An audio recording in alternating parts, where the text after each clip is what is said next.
And we are live. How's everybody doing tonight? You're watching ABL live. We're getting ready for the debate. That'll be in about 30 minutes right here live on the channel. And I appreciate y'all for being here. I was 30 seconds late and then somebody wants to get sugar. It's all right. I'm here.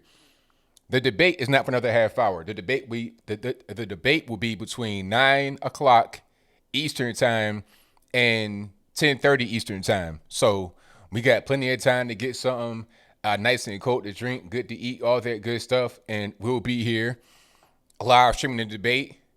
This would be the last debate between President Donald Trump and former Vice President Joe Biden. It'll be in Nashville, Tennessee. Shout out to everybody out there in Nashville. Stay safe. Enjoy the debate. We're going to enjoy it right here live. We still got a little while before we begin. So we're going to get rocking and rolling really soon. I cannot wait for the debate. They said there's going to be the mute button in play here. So I'm not sure how that's going to work. Are they going to just do it liberally? Like, what's really going to happen? We'll see. We'll definitely see. Yeah, we got about a half hour before the debate starts. Right now, it's 8:30 p.m. Eastern time, and the debate starts at 9 p.m. Eastern time. So we got plenty of time to get things rocking and rolling. I will have slow-mo on in the chat just to make sure that you guys can get a word in edgewise, because if I don't put slow mode on, you will not be able to say much because the channel will be going very, very, very slow. Okay, I put it on 1 minute, so that'll be what it is. I might take it off maybe just at certain points, but if I don't, then you guys probably won't be able to see too much of what's going on. All right. That's a good question, Raston. How do you mute a sitting U.S. president? I have no idea. I'm trying to figure out. Your guess is as good as mine. I do not know. But we're going to see if they do that tonight, and we're going to see if it's done in an appropriate way. Because there's a right and a wrong way to do things. If you're going to mute the president for talking about Hunter Biden, then we know that the fix is in. You already know what's going on. And I wonder who's going to do the muting. Is it going to be Kristen Welker, the big time lefty from MS-13 DNC? All right. Shout out to all you guys from all over the country, all over the world. We're going to have a great time watching the debate. And we already got 2,700 live in the building. Fantastic. I cannot wait. Yeah, so if they abuse it, it's going to be a big problem. This debate will be between 9 and 10:30 p.m. Eastern time. So we got a little less than a half hour to go. But of course, I will be doing a recap after the debate is over with, just to put it all down within 10 to 15 minutes. We saw Babaluski. I know I'm tearing his name up. You guys know what I'm talking about. Bob Babaluski, whatever his name is. I'm gonna get his name right. Hold on. Bobolinsky. Yeah, there we go. What I say, Babaluski. Tony Bobolinsky. He came out and said that Joe Biden's a liar as far as not knowing what's going on with all the China stuff. So in Russia and Ukraine or whatever, he has given 3 of his phones over to the FBI. Now, will the FBI do anything with the phones? That remains to be seen, but we'll see. He just came out a few moments ago. Well, about an hour ago, he came out. I think he's out there in Nashville, and he'll be Trump's guest at the debate. So that's going to be really interesting. I saw Laura Trump, that's Eric Trump's wife. That's one of Trump's sons, of course, Eric Trump. She came out and said, look, if they don't bring up the Hunter Biden emails at the debate, the president will bring it up. So I think you might see that mute feature at that moment if they're trying to use it. But they can't do that, because if they do that, then that's going to be a big problem. That's going to be a big time problem for sure. Okay. And matter of fact, hold on. There we go. So this is from the New York Post. Hunter's ex-partner, Tony Bobolinsky, Joe Biden's a liar, and here's the proof. This came out 7:42 p.m. today. So like not even an hour ago, this news broke. I'm talking about right before the debate in Nashville, where the debate will be held. Okay. And if you want to see this would be on the New York Post. Shout out to the New York Post for being on top of the news and not being afraid to publish news to be published. You got to put it out there. All right. Here's another story from the New York Post. They're putting out all kind of bombshells. All right. Email reportedly sent from Biden's brother to Hunter references Kamala Harris. Oh, now this is an old email from like '07. So the question is, okay, not '07, pardon me, 2017. Not '07, but 2017. So this was May 15th, 2017. All right. So you're talking about over 3 years ago. Now, is it a coincidence that Kamala Harris just happens to be the VP pick? Is it because they had to get a black woman in there? There's plenty of other black women that were running or that could have been running. You could have got any old black woman. You could have got Stacey Abrams Tank. Why didn't you get her? Oh, you got Kamala Harris. Why? Is there some kind of connection right there? Here's the first paragraph of this particular article. An email sent by Democratic presidential nominee Joe Biden's brother, Jim, to Hunter Biden and others regarding a potential business venture with a now bankrupt Chinese conglomerate included the name of Biden's vice presidential running mate, Senator Kamala Harris. All right. So what's really going on? I'm trying to figure it out. Now, matter of fact, let's read some more into this, shall we? Because there's more names that were on the email. Let's see if I can zoom in a little bit. It's not really working, but I'll just read it for you guys. And again, this is on the New York Post. The list included prominent names, Democratic names, such as Senator Harris of California, Amy Klobuchar of Minnesota, Dianne Feinstein of California, Kristen Gillibrand, Andrew Cuomo, Bill de Blasio, and former Governor Terry McAuliffe. A lot of New Yorkers in there because Terry McAuliffe is also from New York. He's from upstate New York. He happened to be the Virginia governor, but he's from New York. Very interesting. Very, very, very interesting. So what's really going on with the Democratic Party and their corruption? They're talking about China and Ukraine and Russia, but they're the ones that got the problem. They want to focus on Trump's Chinese bank account. See, okay, here's what I want to know. If they ask about Trump's account in China, then are they going to talk about Hunter Biden's emails? Isn't it the same thing? Because Joe Biden is implicated in the emails. So let's just be fair. We got reputable news sources that are saying what's going on. We got hardcore physical evidence. We have the intelligence community. They pretty much saying this is what it is. Nobody says that it's false. Nobody says that the emails are not real, that the laptop ain't real, that the crack smoking pictures ain't real. So we got to be fair. If you're going to bring up Trump's bank account in China, which is nothing. I mean, a bank account really is all you got? I mean, why does it even matter? If I have an account somewhere, okay, I have an account with my name on it in China, so what? Like, what's the big deal? That's a far cry from extorting a whole country for $1 million or $1 billion or whatever it was. That's a big time difference. It's a big difference between having an account in a place and using your power to leverage money away from them to influence them. Okay, that's a really big difference. But we're going to see if they ask that question for sure. All right, and we got some movement going on here. I'll show the debate like this here. Okay, so I'll show the debate like this. I'm going to fix this up a little bit just to get it to where it makes a little bit more sense to, get the picture out. Matter of fact, I'll probably do it like that. Probably do full screen. Yeah. So that's a countdown right there. But the debate will be like this. And once we get to it, I'll probably just be quiet and I'll just chime in on a very rare occasion. Super rare occasion.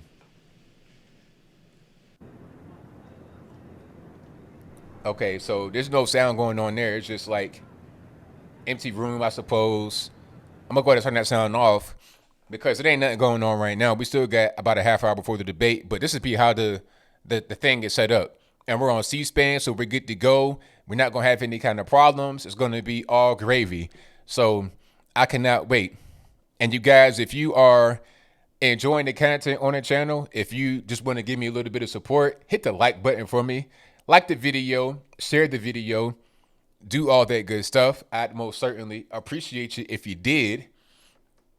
And we got a whole lot going on. A whole lot going on. I can't wait for tonight. Have a tea? Yeah, I'm going to get some tea a little bit later. Don't even worry about it. It's all good.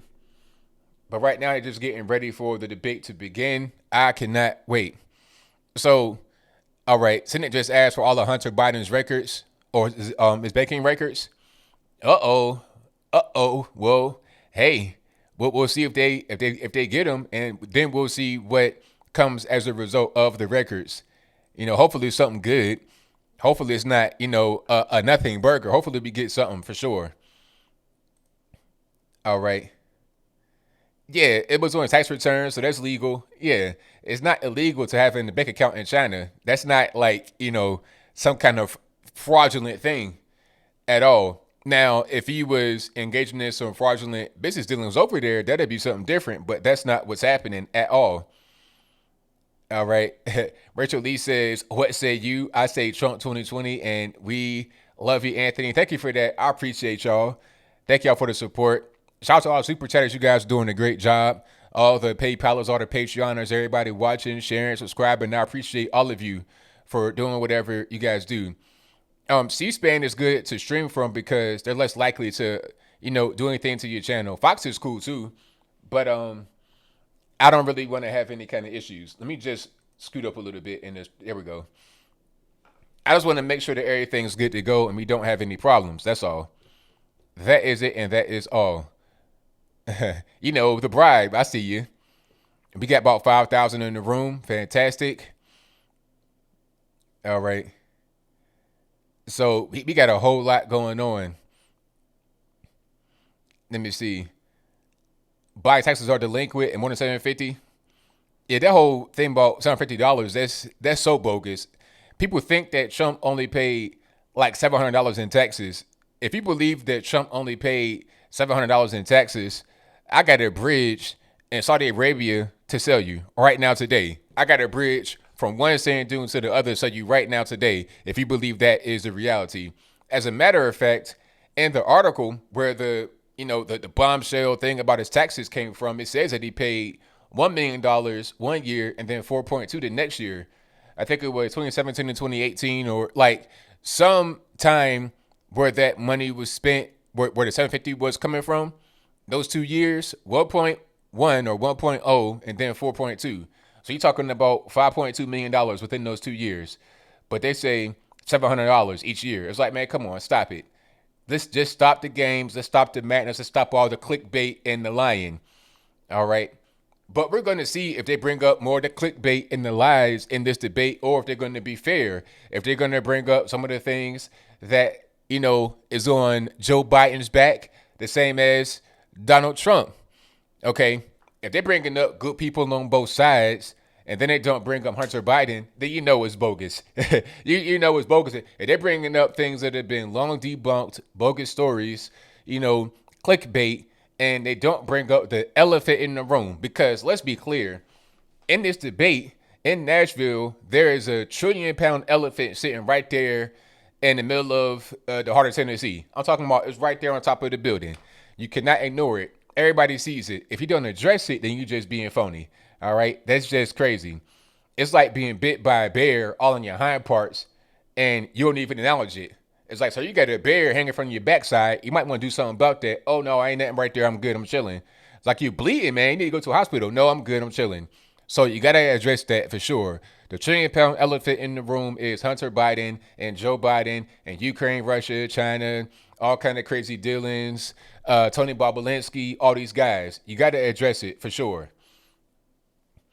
Hey, that's what I'm thinking. Ken Doon, that she's going to mute Trump when he brings it up. But if they mute Trump when Hunter Biden and that whole thing comes up, but they bring up, meaning the moderators, they bring up good people on both sides and a Chinese bank account and stuff like that, then it's just bogus. Okay? Because it's got to be fair. You got to be even-handed. You can't say that it's okay to bring up one piece of dirt and not the other. It's got to be fair all the way around. Let's have the gloves be off. Either we playing with gloves or we not playing with gloves. It's simple. Let's not have it be one rule for one side versus the other. Let's have it be on equal grounding. If we believe in equality, let's believe in equality. Let's not have it be, phony at all. All right. So we got a 90-minute debate coming up. The debate will be in about 15 minutes or so, maybe a little bit more than that.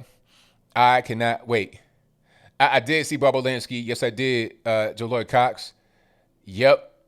I saw him. And he's actually Trump's guest at the debate. He's out there in Nashville right now.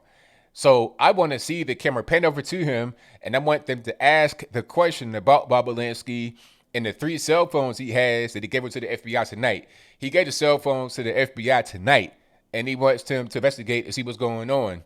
Okay, they already got Hunter Biden's laptop. They're looking into that because there's some money laundering and other things going on, some illegal pictures happening with the laptop. And then you have the phones. Who knows what's on the phones? You had 3 cell phones. All right. So you're talking about burner phones, throwaway phones. This is like some The Wire, Stringer Bell, some dope boy on the corner type stuff going on here. So I want to see an actual result because a lot of these things just kind of end and nothing really comes of it. I want to see an actual result. Give me a conclusion. Don't just say, oh, it's inconclusive. How can that be so when we know as regular normies, everything that's going on, we know enough to get Hunter Biden and or Joe Biden locked up. And I'm sure they're going to know more than what we do when they go through the phone and see all the different crimes that have been committed, allegedly. There's got to be something that happens. If nothing happens, then you already know. All right. Let me see. Joanne Fisher says Trump has someone in the room outside the moderator to ensure fairness. Okay, well, we see how that's going to work. We see how that's going to work. So the rules are being said now. Okay, I'll turn it on.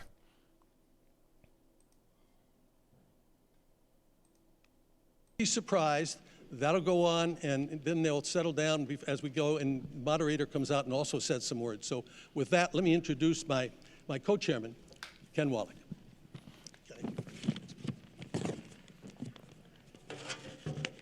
Good evening. I join Frank, Janet, and fellow board members, including Yvonne Howe and John Griffin, who are with us tonight, in welcoming you to the 24th presidential debate sponsored and organized by the Commission on Presidential Debates, and the second hosted by Belmont University.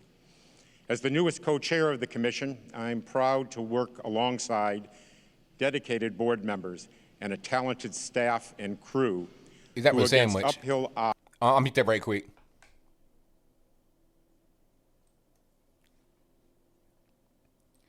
All I'm saying is that it's nonpartisan, work real hard, we sponsored it, this, that, and the third. We already know what's going to go on. And it's simple. They have the mute button. Either they're going to use it or not. And if they use it a particular way, then we're going to see what's happening. All right. So, again, thank y'all for being here. Definitely appreciate you guys. If you like what you're hearing so far, if you enjoy the content on the channel, if you just want to support me just because of the kindness of your heart, give me a thumbs up on the video, like the video, share the video, do all that good stuff.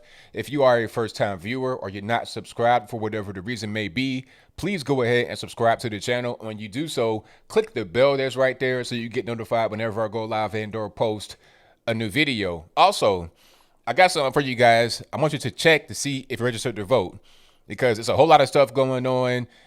People don't know what's happening.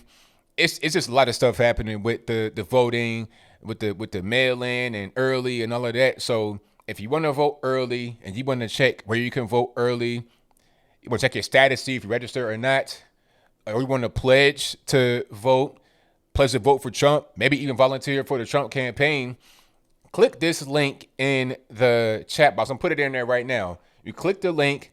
You're able to check your individual status, see if you can vote, where you can vote early, all of this and that. And this is straight from the Trump campaign. It's a legitimate link. They hit me with it, and it's like, hey, if anybody wants to use it, you can go ahead and use it. So this is free of charge, ain't nothing, just a gift me to you. So check it out. And what I'm going to do, I'm going to say in the chat box, check your voter registration status. And that'll be right here in the chat box, and it'll also be in the description box below the video. All right, so check that link right there. I appreciate you guys for that. And like I said, I might early vote. Maybe I will, maybe I won't. But that link lets me know where I'm able to do it. And I spelled that word wrong, but don't worry about that. The link is legitimate. The link is not done by me, so they know how to spell and do everything properly. Again, you can check your status to see if you're eligible to vote, where you can vote, what's going on through that link right there. And also you can see you could pledge to vote and also volunteer for the Trump campaign if you want to do that. There's a whole lot of things going on. You got all kind of voter drives happening still, even up to the 0 hour. If you got any time left to do that, and yeah, personally, I'm going to be voting in person for sure. Whether I vote early or whether I vote on election day, it's going to be in person. You're going to see me in person out there. If you out here in the South, you might just see me outside. I'm a tall guy. You might be able to spot me, honk and wave, do whatever you do, because I'm going to be out there voting with y'all for sure.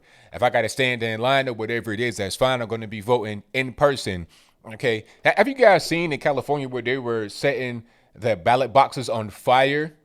What somebody did, well, it was one box. I don't want to exaggerate and say, it was a bunch of boxes, but at least one box, somebody set a newspaper on fire and they shoved it into the little receptacle where the ballots go, and all the ballots inside got burnt up. Now, they said they were able to recover each of the 100 ballots that were inside, and they can send the person that filed it another ballot to fill out. It's like, really? You talking about paper that was charred, burned up. How do you know whose ballot was in there? Some of them weren't all the way burned, but most of them that I saw were. I'm talking about, it's looking like firewood that had been burned up. All right. So I'm like, how can you really see what's going on? But I don't want to put my faith in the hands of a ballot box or the USPS. They might lose it. They might throw it away. I'm going to vote in person. All right. So that's what it is. But we got about, how many more? We got about 8 more minutes, maybe.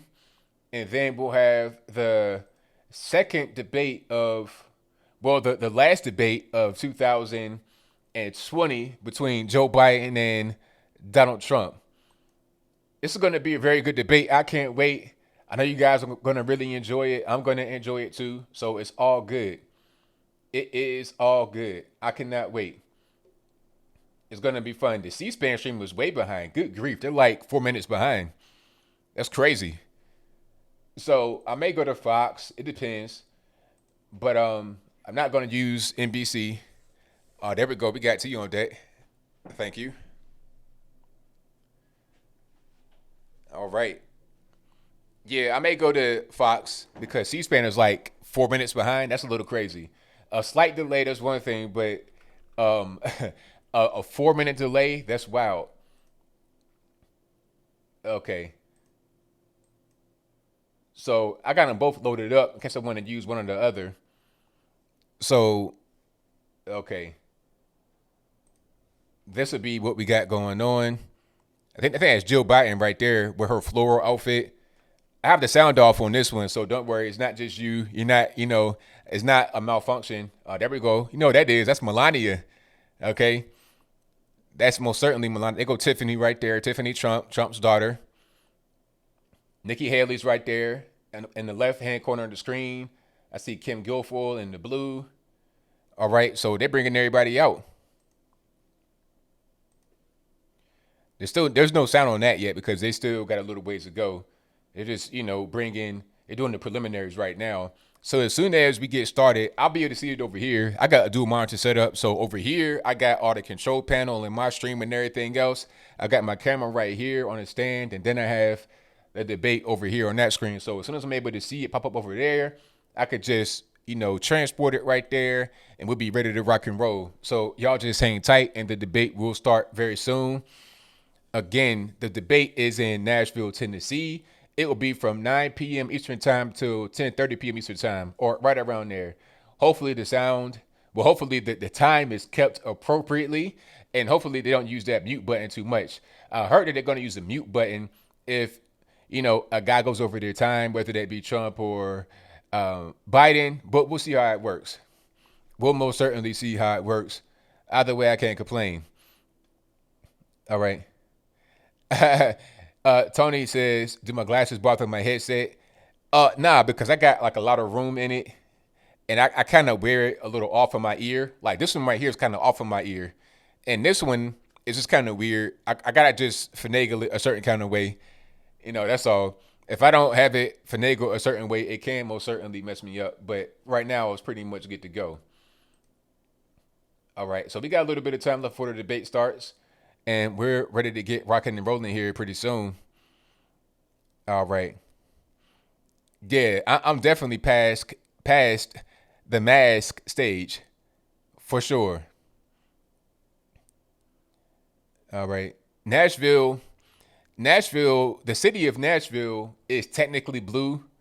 Like, okay, Davidson County, which is Nashville, it's blue. But once you leave Davidson County, then it's red, and you're in a red state. So it's blue, but not blue like San Francisco or something like that. It's not a crazy blue.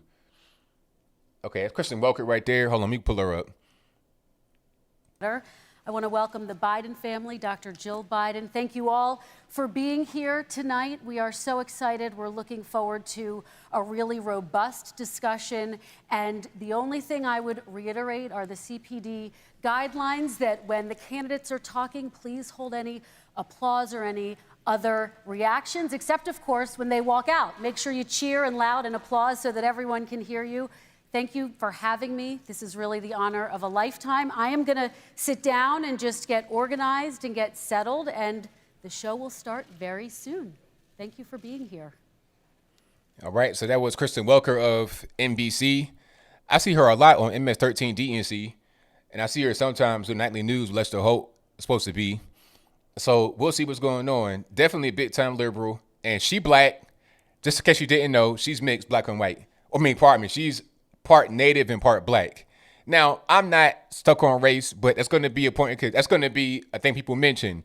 They're going to say, "Oh, we got a woman of color." Like, here's going to be the narrative. I'm already giving you the narrative right now for the media tomorrow morning. Matter of fact, tonight, if Trump interrupts her, which he might have to, they may say, "Oh, Trump, he insulted a woman of color. He made her feel threatened. He's a racist," all type of stuff. That might be the case because she black. All right. So just keep that in mind already. You already know it's going to be what's happening. All right. But I cannot wait for the debate to start. We got about a minute. Time's a wasting. TikTok. We ready to get rocking and rolling right now. Okay. Hey, I heard that it's a show. It's a debate. Yeah. Yeah, you're right. It is a debate. It's not some kind of entertainment, but hey, that's how they view it. And it's fine. But guess what?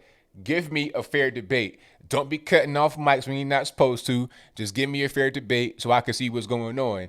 And you got to talk about Hunter Biden's emails, okay? Because it ain't just about Hunter and the crack smoke and whatnot. It's not even about him because Joe Biden is implicated in the emails. So we got to see all of that for sure, okay? We got to see all of that. Yeah, women of color, BIPOC, all that crazy nonsense. They're going to talk about that tonight. The think pieces are already written.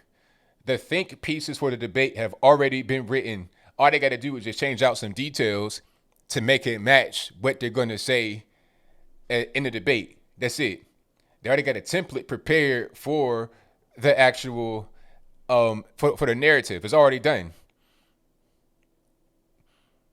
All right. It is time. Yes, it is time. It's 9 o'clock. We're just waiting on them. I'm on the Fox News. Now this one here is behind. This is C-SPAN I'm looking at. I think the Fox News one is going to be more accurate. So we're ready to get rocking and rolling whenever they're ready. Matter of fact, let me see if it's another one. I think it's pretty much everywhere. Let me see. PBS, they got it. But they might try to do something crazy. Yeah, so I'm ready to roll. Whenever they're ready, I'm ready. I say let's go ahead and get into it. Let's not waste no time. Let's go ahead and just get rocking. All right, I'm just waiting on them. All right, Diva Fiddler says, "Thank you for doing this, ABL. Hello from Nashville. And no problem. Thank you for being here. I couldn't do it without you. We are past 9 p.m. I'm just waiting on them to start. You see the debate stage is right there, right over my shoulder. So you can see, the debate stage is empty. Waiting on them to come out. So as soon as they come on out, we'll be ready to get rocking and rolling. All right. Is Hunter there? Your guess is as good as mine. I don't think he would be there because that'd just be if he was in the audience. Then all you gotta have Trump do is just simply point at him and talk about him. I mean, and he's the kind of guy that would do that. So I don't believe that he's there right now, but he could most certainly be. Okay, I'm gonna switch back to this right quick. Okay, we're still good. We're just waiting for them to come out. But I got it set up to where I can switch to the C-SPAN one quickly if I need to. If for some reason I have to do that, we can go ahead and just get rolling like that. So as of right now, we're just waiting on them to come out. If the C-SPAN one is caught up as far as the time, then I'll use that one. But the key word is if. That's all we're waiting on. I think they might have caught up, hopefully. All right. Hey, I'm ready to get it started, Sky. I see you. I'm ready to get it started. We're just waiting on them to come on out.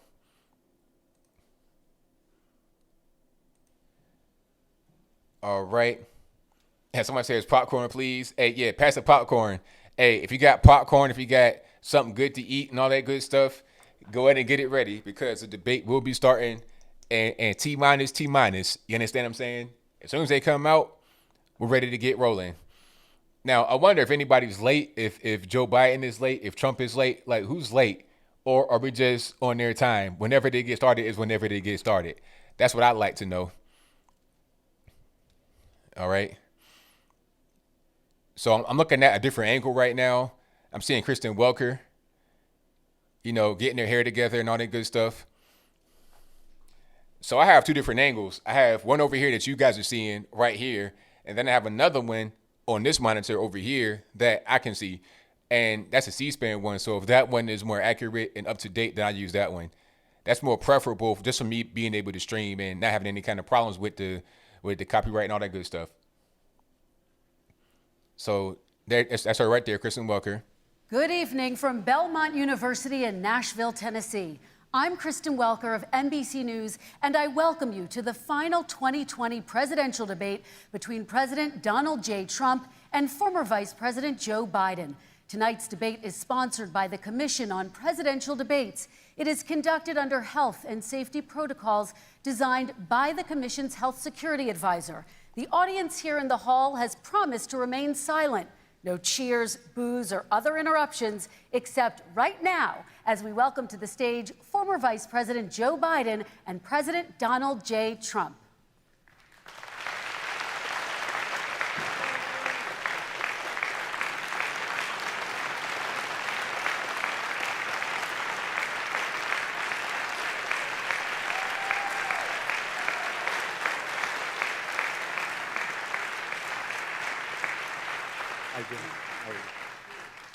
And I do want to say a very good evening to both of you. This debate will cover 6 major topics. At the beginning of each section, each candidate will have 2 minutes uninterrupted to answer my first question. The debate commission will then turn on their microphone only when it is their turn to answer, and the commission will turn it off exactly when the 2 minutes have expired.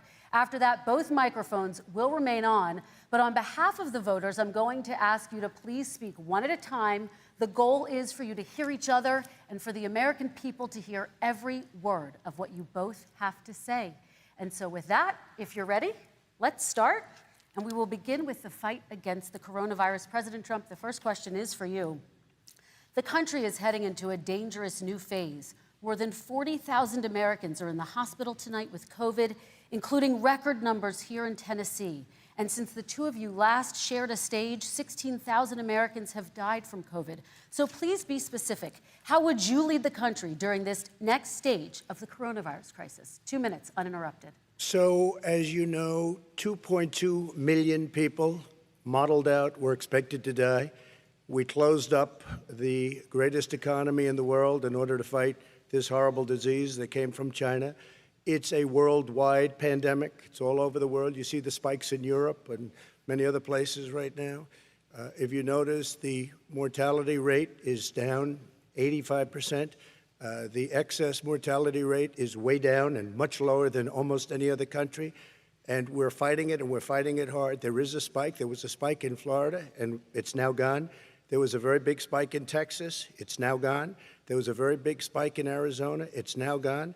And there are some spikes and surges in other places. They will soon be gone. We have a vaccine that's coming. It's ready. It's going to be announced within weeks, and it's going to be delivered. We have Operation Warp Speed, which is the military is going to distribute the vaccine. I can tell you from personal experience that I was in the hospital. I had it, and I got better. And I will tell you that I had something that they gave me, a therapeutic, I guess they would call it. Some people could say it was a cure. But I was in for a short period of time, and I got better very fast, or I wouldn't be here tonight. And now they say I'm immune. Whether it's 4 months or a lifetime, nobody's been able to say that, but I'm immune. More and more people are getting better. We have a problem that's a worldwide problem. This is a worldwide problem. But I've been congratulated by the heads of many countries on what we've been able to do. If you take a look at what we've done in terms of goggles and masks and gowns and everything else, and in particular ventilators. We're now making ventilators all over the world, thousands and thousands a month, distributing them all over the world. It will go away, and as I say, we're rounding the turn, we're rounding the corner. It's going away. Okay, former Vice President Biden, to you, how would you lead the country out of this crisis? You have 2 minutes uninterrupted. 220,000 Americans dead. If you hear nothing else I say tonight, hear this. Anyone who's responsible for not taking control, in fact, not saying I take no responsibility initially, anyone who's responsible for that many deaths should not remain as President of the United States of America. We're in a situation where there are 1,000 deaths a day now, 1,000 deaths a day, and there are over 70,000 new cases per day. Compared to what's going on in Europe, as the New England Medical Journal said, they're starting from a very low rate. We're starting from a very high rate. The expectation is we'll have another 200,000 Americans dead between now and the end of the year. If we just wore these masks, the president's own advisors have told him, we could save 100,000 lives. And we're in a circumstance where the president thus far and still has no plan, no comprehensive plan. What I would do is make sure we have everyone encouraged to wear a mask all the time. I would make sure we move in the direction of rapid testing, investing in rapid testing. I would make sure that we set up national standards as to how to open up schools and open up businesses so they can be safe and give them the wherewithal, the financial resources to be able to do that. We're in a situation now where the New England Medical Journal, one of the most serious journals in the whole world, said for the first time ever that the way this president has responded to this crisis has been absolutely tragic. And so, folks, I will take care of this. I will end this. I will make sure we have a plan. President Trump, I'd like to follow up with you in your comments. You talked about taking a therapeutic. I assume you're referencing Regeneron. You also said a vaccine will be coming within weeks. Yes. Is that a guarantee? No, it's not a guarantee, but it will be by the end of the year. But I think it has a good chance. There are 2 companies, I think, within a matter of weeks, and it will be distributed very quickly. Can you tell us which companies? Johnson & Johnson is doing very well. Moderna is doing very well. Pfizer is doing very well, and we have numerous others. Then we also have others that we're working on very closely with other countries, in particular Europe. Let me follow up with you, and because this is new information, you have said a vaccine is coming soon, within weeks now. Your own officials say it could take well into 2021 at the earliest for enough Americans to get vaccinated. And even then, they say the country will be wearing masks and distancing into 2022. Is your timeline realistic? No, I think my timeline is going to be more accurate. I don't know that they're counting on the military the way I do, but we have our generals lined up, one in particular that's the head of logistics. And this is a very easy distribution for him. He's ready to go as soon as we have the vaccine. And we expect to have 100 million vials.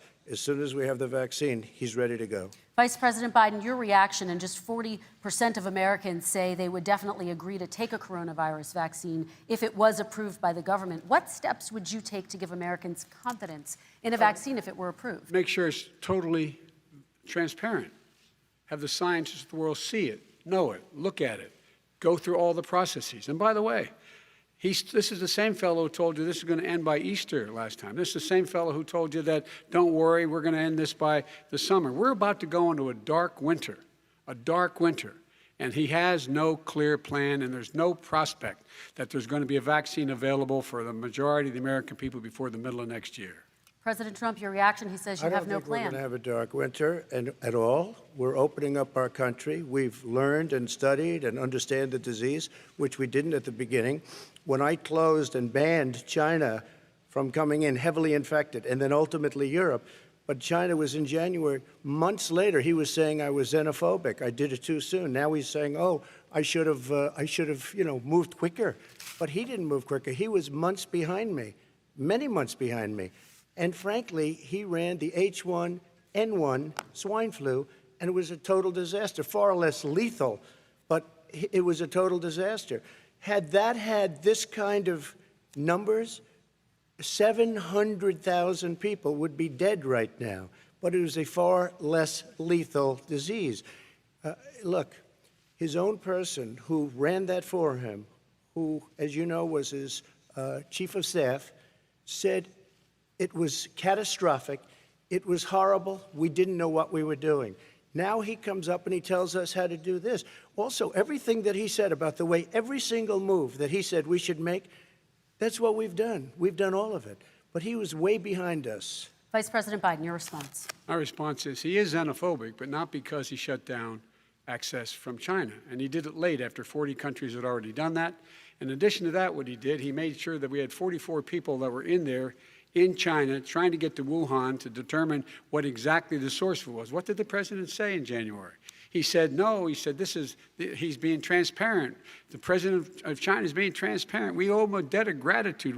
We have to thank him. And then what happened was we started talking about using the Defense Act to make sure we go out and get whatever is needed out there to protect people. And again, I go back to this. He had nothing. He did virtually nothing. And then he gets out of the hospital and he talks about, don't worry, it's all going to be over soon. Come on. There's not another serious scientist in the world who thinks it's going to be over soon. President Trump, your reaction? I say over soon. I say we're learning to live with it. We have no choice. We can't lock ourselves up in a basement like Joe does. He has the ability to lock himself up. I don't know. He's obviously made a lot of money someplace, but he has this thing about living in a basement. People can't do that. By the way, I, as the president, couldn't do that. I'd love to put myself in the basement or in a beautiful room in the White House and go away for a year and a half until it disappears. I can't do that. And Kirsten, every meeting I had, and I'd meet a lot of families, including Gold Star families and military families, every meeting I had, and I had to meet them. I had to. It would be horrible to have canceled everything. I said, this is dangerous. And you catch it. And, I caught it. I learned a lot. Great doctors, great hospitals. And now I recovered. 99.9% of young people recover. 99% of people recover. We have to recover. We can't close up our nation. We have to open our school, and we can't close up our nation, or you're not going to have a nation. And of course, the CDC has said young people can get sick with COVID-19 and can pass it. Vice President Biden, I want to talk broadly about strategy, though. Can I respond to that? 30 seconds, please, and then I have a question. No, number one, he says that we're learning to live with it. People are learning to die with it. You folks home will have an empty chair at the kitchen table this morning. That man or wife going to bed tonight and reaching over to try to touch their, out of habit, where their wife or husband was, is gone. Learning to live with it. Come on. We're dying with it because he has never said, you said it's dangerous. When's the last time? Is it really dangerous still? Are we dangerous? You tell the people it's dangerous now? What should they do about the danger? And you say, I take no responsibility. Let me talk about your two. Excuse me, I take full responsibility. It's not my fault that he came here. It's China's fault. And you know what? It's not Joe's fault that he came here either. It's China's fault. They kept it from going into the rest of China for the most part, but they didn't keep it from coming out to the world, including Europe and ourselves. Vice President Biden. The fact is that when we knew it was coming, when it hit, what happened? What did the president say? He said, don't worry, it's going to go away. be gone by Easter. Don't worry, the warm weather. Don't worry, maybe inject bleach. He said he was kidding when he said that, but a lot of people thought it was serious. A whole range of things the president has said. Even today, he thinks we are in control. We're about to lose 200,000 more people. Nope. President Trump. Look, perhaps just to finish this, I was kidding on that, but just to finish this, when I closed, he said I shouldn't have closed. And that went on for months. Nancy Pelosi said the same thing. She was dancing on the streets in Chinatown in San Francisco. But when I closed, he said, this is a terrible thing, you're xenophobic. I think he called me racist even, and because I was closing it to China. Now he says I should have closed it earlier. It just, Joe, it doesn't work. I didn't say either of those things. You I didn't certainly say did. call You Pelosi, certainly and did. I talked about a xenophobia in a different context. It wasn't about closing the border to Chinese coming to the United States. All right, I want to talk about both of your different strategies to handling He thought this. I shouldn't have closed the border. Well, That's obvious. Do you want to respond to that quickly, Vice President No. Biden? Okay. Let's talk about your different strategies toward dealing with this. Mr. Vice President, you suggested you would support new shutdowns if scientists recommended it. What do you say to Americans who are fearful that the cost of shutdowns, the impact on the economy, the higher rates of hunger, depression, domestic and substance abuse outweighs the risk of exposure to the virus? What I would say is I'm going to shut down the virus, not the country. It's his ineptitude that caused the country to have to shut down in large part. Why businesses have gone under, why schools are closed, why so many people have lost their living, and why they're concerned. Those other concerns are real. That's why he should have been, instead of in a sand trap in his golf course, he should have been negotiating with Nancy Pelosi and the rest of the Democrats and Republicans about what to do about the acts they were passing for billions of dollars to make sure people had the capacity. But you haven't ruled out more shutdowns. Well, no, I'm not shutting down the name, but there are, look, you need standards. The standard is if you have a reproduction rate in a community that's above a certain level, everybody says, slow up, more social distancing, do not open bars and do not open gymnasiums, do not open until you get this under control, under more control. But when you do open, give the people the capacity to be able to open and have the capacity to do it safely. For example, schools. Schools, they need a lot of money to open. They need to deal with ventilation systems. They need to deal with smaller classes, more teachers, more pods. And he's refused to support that money, or at least up to now. Let's talk about schools. President Trump, I think we have to respond, if I might. Please, and then I have a follow-up. Thank you, and I appreciate that. Look, all he does is talk about shutdowns, but forget about him. His Democrat governors, Cuomo in New York, you look at what's going on in California, you look at Pennsylvania, North Carolina, Democrats all, they're shut down so tight and they're dying. They're dying. And he supports all these people. All he talks about is shutdowns. No, we're not going to shut down, and we have to open our schools. And it's like, as an example, I have a young son. He also tested positive. By the time I spoke to the doctor the second time, he was fine. It just went away. Young people, I guess it's their immune system. Let me follow up with you, President Trump. You've demanded schools open in person and insist they can do it safely. But just yesterday, Boston became the latest city to move its public school system entirely online after a coronavirus spike. What is your message to parents who worry that sending their children to school will endanger not only their kids, but also their teachers and families? I want to open the schools. The transmittal rate to the teachers is very small, but I want to open the schools. We have to open our country. We're not going to have a country. You can't do this. We can't keep this country closed. This is a massive country with a massive economy. People are losing their jobs. They're committing suicide. There's depression, alcohol, drugs at a level that nobody's ever seen before. There's abuse, tremendous abuse. We have to open our country. You know, I've said it often. The cure cannot be worse than the problem itself. And that's what's happening. And he wants to close down. He'll close down the country if one person in our massive bureaucracy says we should close it down. Vice President Biden, your response. Simply not true. We ought to be able to walk and chew gum at the same time. We ought to be able to safely open, but when they need resources to open. You need to be able to, for example, if you're going to open a business, have social distancing within the business. You need to have, if you have a restaurant, you need to have plexiglass dividers so people cannot infect one another. You need to be in a position where you can take testing rapidly and know whether a person is in fact infected.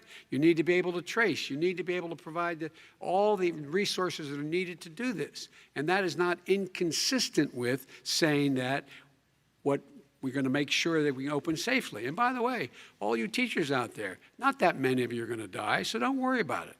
So don't worry about it. Come on. President Trump, let me follow up with you quickly. By the way, I will say this. If you go and look at what's happened to New York, it's a ghost town. It's a ghost town. And when you talk about plexiglass, these are restaurants that are dying. These are businesses with no money. Putting up plexiglass is unbelievably expensive, and it's not the answer. I mean, you're going to sit there in a cubicle wrapped around with plastic. These are businesses that are dying, Joe. You can't do that to people.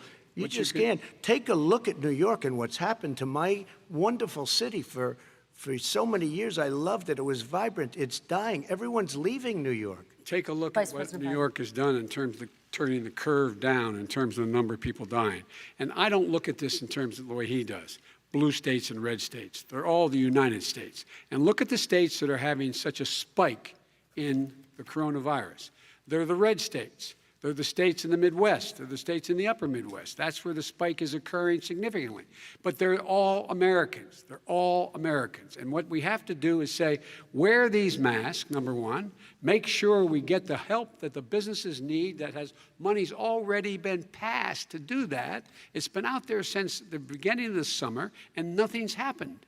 President, New York has lost more than 40,000 people, 11,000 people in nursing homes. President Trump, what when you say spike, take a look at what's happening in Pennsylvania, where they've had it closed. Take a look at what's happening with your friend in Michigan, where her husband's the only one allowed to do anything. It's been like a prison.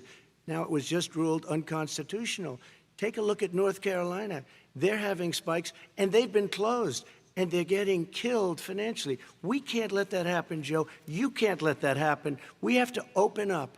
And we understand the disease. We have to protect our seniors. We have to protect our elderly. We have to protect especially our seniors with heart problems and diabetes problems. And we will protect them. We have the best testing in the world by far. That's why we have so many cases. Let me follow up with you before we move on to our next section. President Trump, this week you called Dr. Anthony Fauci, the nation's best-known infectious disease expert, quote, a disaster. You described him and other medical experts as, quote, idiots. If you're not listening to them, who are you listening to as you fight this? I'm listening to all of them, including Anthony. I get along very well with Anthony. But he did say, don't wear masks.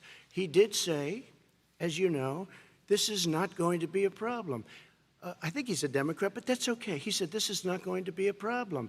We are not going to have a problem at all. When Joe says that, I said, Anthony Fauci said, and others, and many others, and I'm not knocking him a lot. Nobody knew. Look, nobody knew what this thing was. Nobody knew where it was coming from, what it was. We've learned a lot. But Anthony said, don't wear masks. Now he wants to wear masks. Anthony also said, if you look back, exact words, here's his exact words. This is no problem. This is going to go away soon. So he's allowed to make mistakes. He happens to be a good person. Vice President Biden, your response quickly, and then we're going to move on to the next section. My response is that think about what the president knew in January and didn't tell the American people. He was told this was a serious virus that spread in the air, and it was much worse than the flu. He went on record and said to one of your colleagues, recorded, that in fact he knew how dangerous it was, but he didn't want to tell us. He didn't want to tell us because he didn't want us to panic. He didn't want us, Americans don't panic. He panicked. But guess what? In the meantime, we find out in the New York Times the other day that, in fact, his folks went to Wall Street and said this is a really dangerous thing. And a memo out of that meeting, not from his administration, but from some of the brokers, said sell short because we got to get moving. It's a dangerous problem. Well, this is I'm going to give you 30 seconds to respond, and then we're going to move Street on. One, I don't know. Somebody went to Wall Street. You're the one that takes all the money from Wall Street. I don't take it. Joe, you have raised a lot of money, tremendous amounts of money. And every time you raise money, deals are made, Joe. I could raise so much more money. As president and as somebody that knows most of those people, I could call the heads of Wall Street, the heads of every company in America. I would blow away every record, but I don't want to do that because it puts me in a bad position.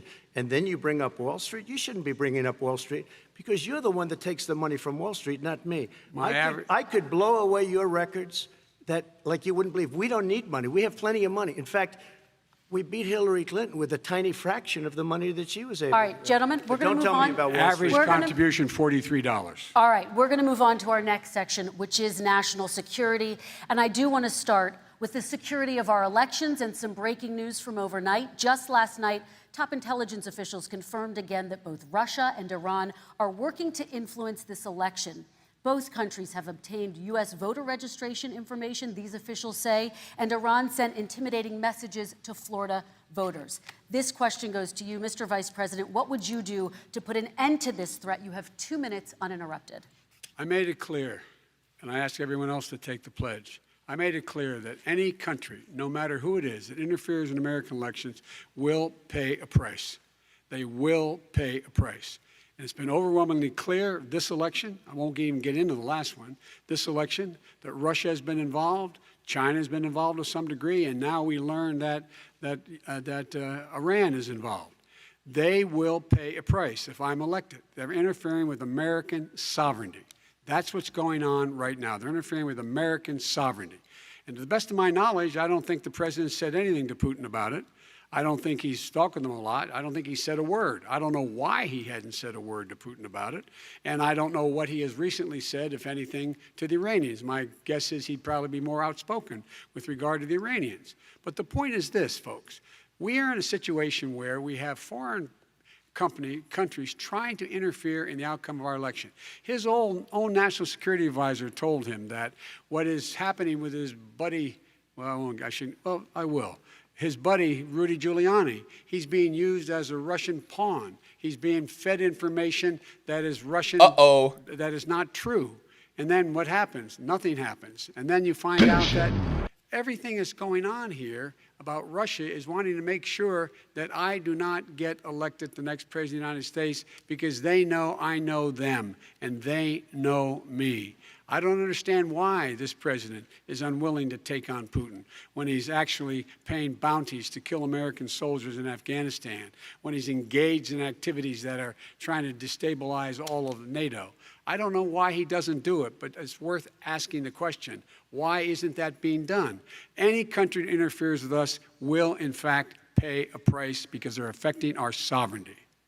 President Trump, same question to you. Let me ask the question. You're going to have 2 minutes to respond. For 2 elections in a row now, there has been substantial interference from foreign adversaries. What would you do in your next term to put an end to this? 2 minutes uninterrupted. Well, let me respond to the first part, as Joe answered. Joe got $3.5 million from Russia, and it came through Putin because he was very friendly with the former mayor of Moscow, and it was the mayor of Moscow's wife. And you got $3.5 million. Your family got $3.5 million, and you know, someday you're going to have to explain, why did you get 3.5? I never got any money from Russia. I don't get money from Russia. Now, about your thing last night, I knew all about that. And through John Ratcliffe, who is fantastic, DNI, he said, the one thing that's common to both of them, they both want you to lose because there has been nobody tougher to Russia. Between the sanctions, nobody tougher than me on Russia. Between the sanctions, between all of what I've done with NATO, you know, I've got the NATO countries to put up an extra $130 billion, going to $420 billion a year. That's to guard against Russia. I sold, while he was selling pillows and sheets, I sold tank busters to Ukraine. There has been nobody tougher on Russia than Donald Trump. And I'll tell you, they were so bad. They took over the submarine port. You remember that very well. During your term, during you and Barack Obama, they took over a big part of what should have been Ukraine. You handed it to them, but you were getting a lot of money from Russia. They were paying you a lot of money, and they probably still are. But now, with what came out today, it's even worse. All of the emails, the horrible emails of the kind of money that you were raking in, you and your family.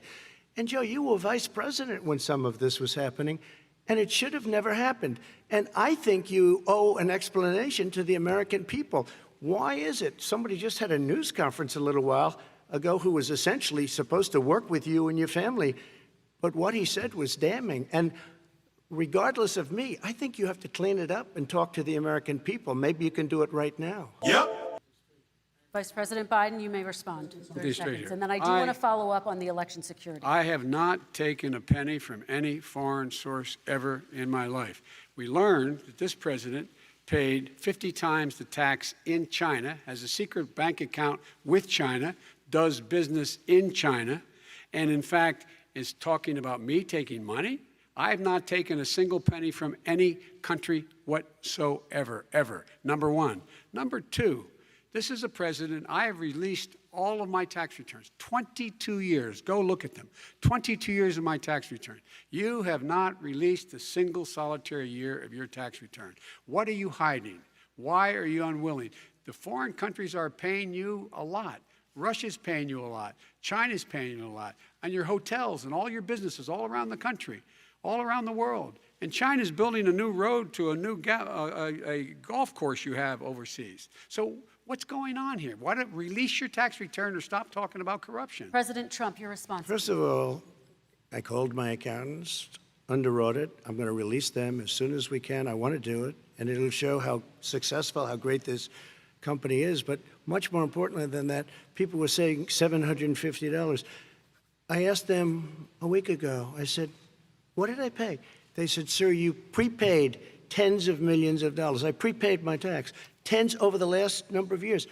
Tens of millions of dollars I prepaid because at some point they think it's an estimate. They think I may have to pay tax. So I already prepaid it. Nobody told me that. Did your accountant Nobody tell you told when you you that. could release Excuse them? me. And it wasn't written whenever they write this. They keep talking about $750, which I think is a filing fee. But let me just tell you, I prepaid millions and millions of dollars in taxes. Number one. Number two, I don't make money from China. You do. I don't make money from Ukraine. You do. I don't make money from Russia. You made $3.5 million, Joe, and your son gave you. They even have a statement that we have to give 10% to the big man. You're the big man, I think. I don't know. Maybe you're not, but you're the big man, I think. Your son said we have to give 10% to the big man. Joe, what's that all about? It's terrible. All right, gentlemen, I want to ask you both some questions I have about to all of this, respond to but that. I'm going to let you both respond very quickly. You just said you spoke to your accountant Yes. about potentially releasing your taxes. Did he tell you when you can release them? Do you As have soon a as the audit is deadline for finished. when you're going to release them I to the get American treated people? worse than the Tea Party got treated. Because you I have a don't lot have of a time. people in there, deep down in the IRS, they treat me horribly. We made a deal, it was all settled until I decide to run for president. I get treated very badly by the IRS, very unfairly. But we had a deal all done. As soon as we're completed with the deal, I want to release it. But I have paid millions and millions of dollars, and it's worse than paying. I paid in advance. It's called prepaying your taxes. Okay. I paid in advance. I want to ask you both about questions regarding your potential foreign entanglements and questions that have been raised to give you both a chance to some point talk I'll about respond this to more this. broadly. Respond very quickly, and then I'll get to my question. Why did he's been saying this for 4 years? Show us. Just show us. Stop playing around. You've been saying for 4 years Everybody you're going to knows release your taxes. Nobody knows it, Mr. President. What they do know is you're not paying your taxes, or you're paying taxes that are so low. When last time he said what he paid, he said, I only pay that little because I'm smart. I know how to game the system. Come on. Come on, folks.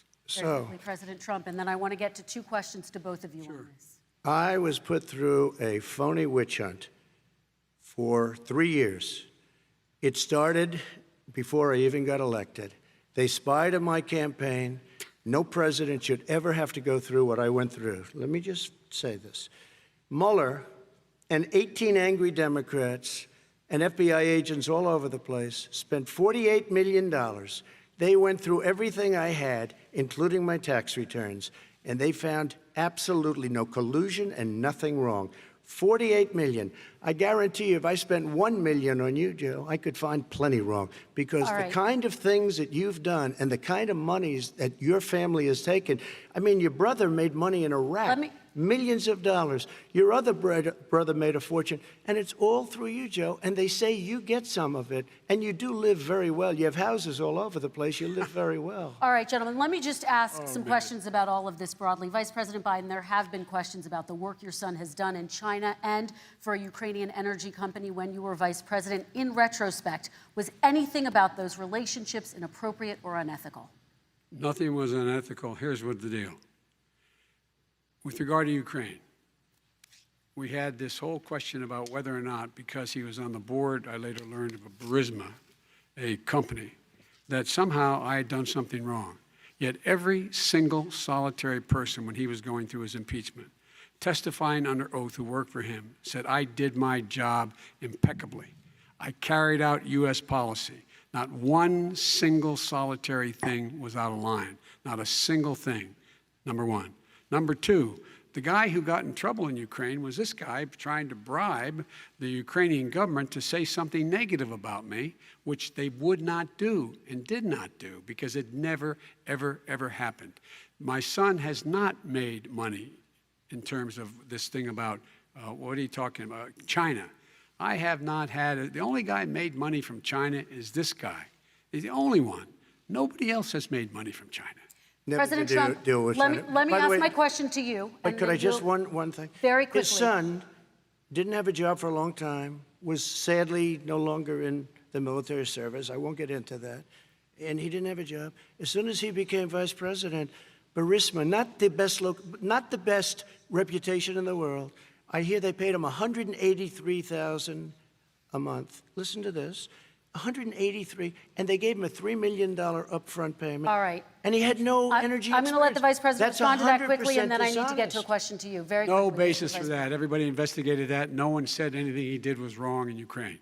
Okay, President Trump, this is for you. Since you took office, you've never divested from your business. You've personally promoted your properties abroad. A report this week, which was referenced, does indicate that your company has a bank account in China. So how can voters know that you don't have any foreign conflicts of interest? I have many bank accounts, and they're all listed, and they're all over the place. I mean, I was a businessman doing business. The bank account you're referring to, which is, everybody knows about it, it's listed. The bank account was in 2013. That's when it was. It was opened it was closed in 2015, I believe. And then I decided, because I was thinking about doing a deal in China like millions of other people. I was thinking about it, and I decided I'm not going to do it. Didn't like it. I decided not to do it. Had an account open, and I closed it. Okay. Excuse me. And then, unlike him, where he's vice president and he does business, I then decided to run for president after that. That was before. So I closed it before I even ran for president, let alone became president. Big difference. He is the vice president of the United States, and his son, his brother, and his other brother are getting rich. They're like a vacuum cleaner. They're sucking up money President every Trump, place thank he you. goes. We do Not need to true. move on. I do want to ask you, Vice President Biden, about China. Let's talk about China more broadly. There have, of course, President Trump has said that they should pay for not being fully transparent in regards to the coronavirus. If you were president, would you make China pay? And please be specific. What would that look like? What I'd make China do is play by the international rules, not like he has done. He has caused the deficit of China to go up, not down, with China, up, not down. We are making sure that in order to do business in China, you have to give all your intellectual property. You have to have a partner in China. It's 51%. We would not do that at all, number one. Number two, we're in a situation where China would have to play by the rules internationally as well. When I met with Xi, when I was still vice president, he said we're setting up air identification zones in the South China Sea. You can't fly through them. I said we're going to fly through them. We just flew B-52, B-1 bombers through it. We're not going to pay attention. They have to play by the rules. And what's he do? He embraces guys like the thugs like in North Korea and the Chinese president and Putin and others, and he pokes his finger in the eye of all of our friends, all of our allies. We make up we're 25% of the world's economy. We need to be having the rest of our friends with us saying to China, these are the rules. You play by them or you're going to pay the price for not paying by them economically.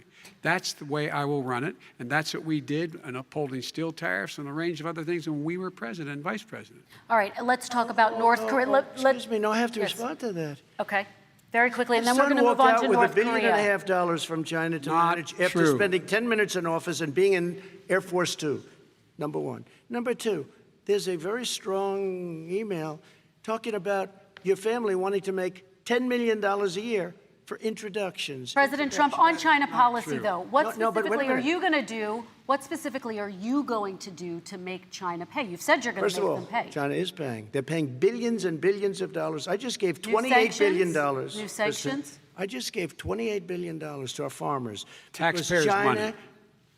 It's what? Taxpayers' money. Didn't come from Yeah, China. you know who the taxpayer is? It's called China. China paid true. $28 billion, and you know what they did to pay it, Joe? They devalued their currency, and they also paid up. And you know who got the money? Our farmers, our great farmers, because they were targeted. You never charged them anything. Also, I charged them 25% on dumped steel because they were killing our steel industry. We were not going to have a steel industry. Okay. And now we have a steel Okay, industry. Vice President Biden, your response, please. Our response is, look, this isn't about, there's a reason why he's bringing up all this malarkey. There's a reason for it.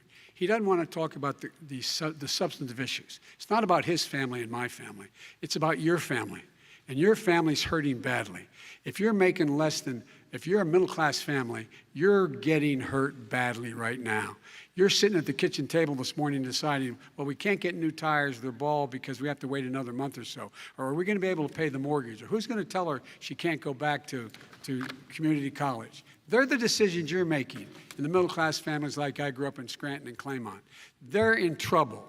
We should be talking about your families, but that's the last thing he wants to talk about. I want That is a to talk typical about statement. North Korea. Excuse me, just I do for want 1 to turn second, to please. 10 seconds, Mr. President. That's 10 a seconds. typical political statement. Let's get off this China thing, and then he looks, the family, around the table, everything. Just a typical politician when I see that. Let's talk I'm about not North a typical Korea now. politician. Okay, That's why I President got elected. Yep. Let's talk get off the subject of China. Let's talk around sitting around the table. All right. Come on, Joe, you can do better. We're going to talk about North Korea now. President Trump, you've met with North Korean leader Kim Jong-un 3 times. You've talked about your beautiful letters with him. You've touted the fact that there hasn't been a war or a long-range missile test. And yet North Korea recently rolled out its biggest ever intercontinental ballistic missile and continues to develop its nuclear arsenal. Do you see that as a betrayal of the relationship you forged? Just 30 seconds here because we need to get on to the next. So when I met with Barack Obama, we sat in the White House right at the beginning, had a great conversation. It was supposed to be 15 minutes, and it was well over an hour. He said the biggest problem we have with North Korea. He indicated we will be in a war with North Korea. Guess what? It would be a nuclear war, and he does have plenty of nuclear capability. In the meantime, I have a very good relationship with him. Different kind of a guy, but he probably thinks the same thing about me. We have a different kind of a relationship. We have a very good relationship, and there's no war. And you know, about 2 months ago, he broke into a certain area. They said, oh, there's going to be trouble. I said, no, they're not, because he's not going to do that. And I was right. Look, instead of being in a war where millions of people, Seoul, you know, is 25 miles away, millions and millions, 32 million people in Seoul, millions of people would be dead right now. President we Trump, don't have that's a war, 30 and seconds. I have a good Thank relationship. you. Vice President Biden, to you, North Korea conducted 4 nuclear tests under the Obama administration. Why do you think you would be able to rein in this persistent threat right Because now? I'd make it clear, which we were making clear to China, they had to be part of the deal. Because here's I made it clear, and as a spokesperson of the administration when I went to China, that they said, why are you moving your missile defense up so close? Why are you moving more forces here? Why are you continuing to do military maneuvers with South Korea? I said, because North Korea is a problem, and we're going to continue to do it so we can control them. We're going to make sure we can control them and make sure they cannot hurt us. And so if you want to do something about it, step up and help. If not, it's going to continue. What has he done? He's legitimized North Korea. He's talked about his good buddy who's a thug, and he talks about how we're better off. And they have much more capable missiles, able to reach U.S. territory much more easily than ever did before. Let me follow up with you, Vice President Biden. You've said you wouldn't meet with Kim Jong-un without preconditions. Are there any conditions under which you would meet with him? On the condition that he would agree that he would be drawing down his nuclear capacity to get the Korean Peninsula should be nuclear-free zone. All right, let's move on to American families. Kristen, they tried Very to quickly, meet with 10 him. seconds, They President. tried to meet with him. He wouldn't do it. He didn't like Obama. He didn't like him. He wouldn't do it. Okay, I know got to for give him a fact they chance to tried. respond to that He before we wouldn't move do on. it. You And know, that's okay. You know what? North Korea, we're not in a war. We have a good relationship. You know, people don't understand. Having a good President relationship Trump, with we have leaders to of move other on because countries we have is a lot a of good thing. we have a lot of questions to get Yes, to. not That's Your like response. saying we had a good relationship with Hitler before he, in fact, invaded Europe. the rest of Europe. Come on. The reason he would not meet with President Obama is because President Obama said, we're going to talk about denuclearization. We're not going to legitimize you, and we're going to continue to put stronger and stronger sanctions on you. That's why he wouldn't meet with us. All right, And it didn't happen. Let's move on and talk about American families. He left me a mess, Kristen. President Trump, okay, we do need to move on. They left me a mess. North Korea was a mess. And in fact, if you remember the first 2 or 3 months, there was a very dangerous period in my first 3 months before we sort of worked things out a little bit. Okay. There was a they left us a mess. And Obama would be, I think, the first to say it was the single biggest problem he thought that our country had. Okay, let's move on to American families and the economy. One of the issues that's most important to them is health care, as you both know. Today, there was a key vote on a new Supreme Court Justice, Amy Coney Barrett, and health care is at the center of her confirmation fight. Over 20 million Americans get their health insurance through the Affordable Care Act. It's headed to the Supreme Court, and your administration, Mr. President, is advocating for the court to overturn it. If the Supreme Court does overturn that law, those 20 million Americans could lose their health insurance almost overnight. So what would you do if those people have their health insurance taken away? You have 2 minutes uninterrupted. Sure. First of all, I've already done something that nobody thought was possible. Through the legislature, I terminated the individual mandate. That is the worst part of Obamacare, as we call it. The individual mandate where you have to pay a fortune for the privilege of not having to pay for bad health insurance. I terminated. It's gone. Now it's in court because Obamacare is no good. But then I made a decision. Run it as well as you can to my people, great people. Run it as well as you can. I could have gone the other route and made everybody very unhappy. They ran it. Premiums are down. Everything's down. Here's the problem. No matter how well you run it, it's no good. What we'd like to do is terminate it. We have the individual mandate done. I don't know that it's going to work. If we don't win, we will have to run it, and we'll have Obamacare, but it'll be better run. But it no longer is Obamacare, because without the individual mandate, it's much different. Pre-existing conditions will always stay. What I would like to do is a much better health care, much better, will always protect people with pre-existing. So I'd like to terminate Obamacare, come up with a brand new, beautiful health care. The Democrats will do it because there'll be tremendous pressure on them, and we might even have the House by that time, and I think we're going to win the House, okay? You'll see, but I think we're going to win the House. But come up with a better health care, always protecting people with pre-existing conditions. And one thing very important, we have 180 million people out there that have great private health care. Far more than we're talking about with Obamacare. Joe Biden is going to terminate all of those policies. These are people that love their health care, people that have been successful, middle-income people, been successful. They have 180 million plans, 180 million people, families, under what he wants to do, which will basically be socialized medicine. He won't even have a choice. They want to terminate 180 million plans. We have done an incredible job on health care, and we're going to do even better. Okay, Vice President Biden, yes, this is for you. Your health care plan calls for building on Obamacare. So my question is, what is your plan if the law is ruled unconstitutional by the Supreme Court? You have 2 minutes uninterrupted. What I'm going to do is pass Obamacare with a public option. It'll become Biden-care. The public option is an option that says that if you, in fact, do not have the wherewithal to be, if you qualify for Medicaid and you do not have the wherewithal in your state to get Medicaid, you automatically are enrolled, providing competition for insurance companies. That's what's going to happen. Secondly, we're going to make sure we reduce the premiums and reduce drug prices by making sure that there's competition that doesn't exist now by allowing the Medicare to negotiate drug prices with the insurance companies. Thirdly, the idea that I want to eliminate private insurance, the reason why I had such a fight with 20 candidates for the nomination was I support private insurance. That's why not one single person with private insurance would lose their insurance under my plan, nor did they under Obamacare. They did not lose their insurance unless they chose they wanted to go to something else. Lastly, we're going to make sure we're in a situation that we actually protect pre-existing. There's no way he can protect pre-existing conditions. None, zero. You can't do it in the ether. He's been talking about this for a long time. he's never come up with a plan. I guess we're going to get the pre-existing condition plan the same time we get the infrastructure plan that we've been waiting since 17, 18, 19, and 20. The fact, I still have a few more minutes. I know you're getting anxious. The fact is that he's already cost the American people, because of his terrible handling of the COVID virus and the economic spillover, 10 million people have lost their private insurance. And he wants to take away 22 million more people who have it under Obamacare, and over 110 million people with pre-existing conditions. And all the people from COVID are going to have pre-existing conditions. What are they going to do? I have a follow-up for you, Vice President Biden. It relates to something that President Trump said. He's accusing you of wanting socialized medicine. What do you say to people who have concerns that your health care plan, which includes a government insurance option, takes the country one step closer to a health care system run entirely by the government? What's your response to them? I say it's ridiculous. It's like saying that, the idea that the fact that there's a public option that people can choose, that makes it a socialist plan. Look, the difference between the president, I think health care is not a privilege, it's a right. Everyone should have the right to have affordable health care. Nope. And I am very proud of my plan. It's gotten endorsed by all the major labor unions, as well as a whole range of other people who, in fact, are concerned in the medical field.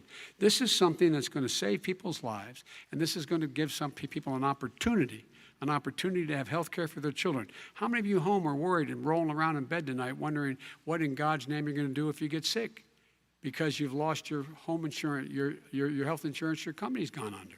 We have to provide health insurance for people at an affordable rate, and that's what I do. President Trump, Excuse me, he was your there response. for 47 years. He didn't do it. He was now there as vice president for 8 years, and it's not like it was 25 years ago. It was 3 3/4. It was just a little while ago, right? Less than 4 years ago. He didn't do anything. He didn't do it. He wants socialized medicine, and it's not that he wants it. His vice president, she is more liberal than Bernie Sanders and wants it even more. Bernie Sanders wants it. The Democrats want it. You're going to have socialized medicine, just like he went with fracking.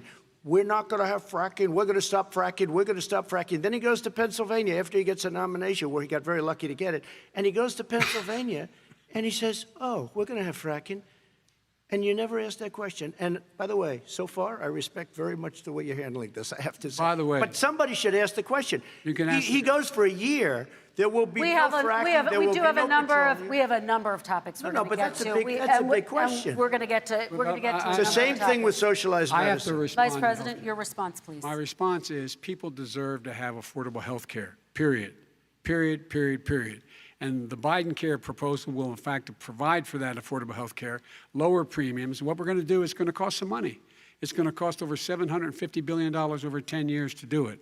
And they're going to have lower premiums. You can buy into the better plans, the cheaper plans, lower your premiums, deal with unexpected billing, and have your drug prices drop significantly. He keeps talking about it. He hasn't done a thing for anybody on health care. Not a thing. Kristen, when Very he quickly, says, then I want to talk when about he what's says happening on public Capitol option, Hill. he's talking about socialized medicine and health care. When he talks about a public option, he's talking about destroying your Medicare, totally destroyed, and destroying your Social Security.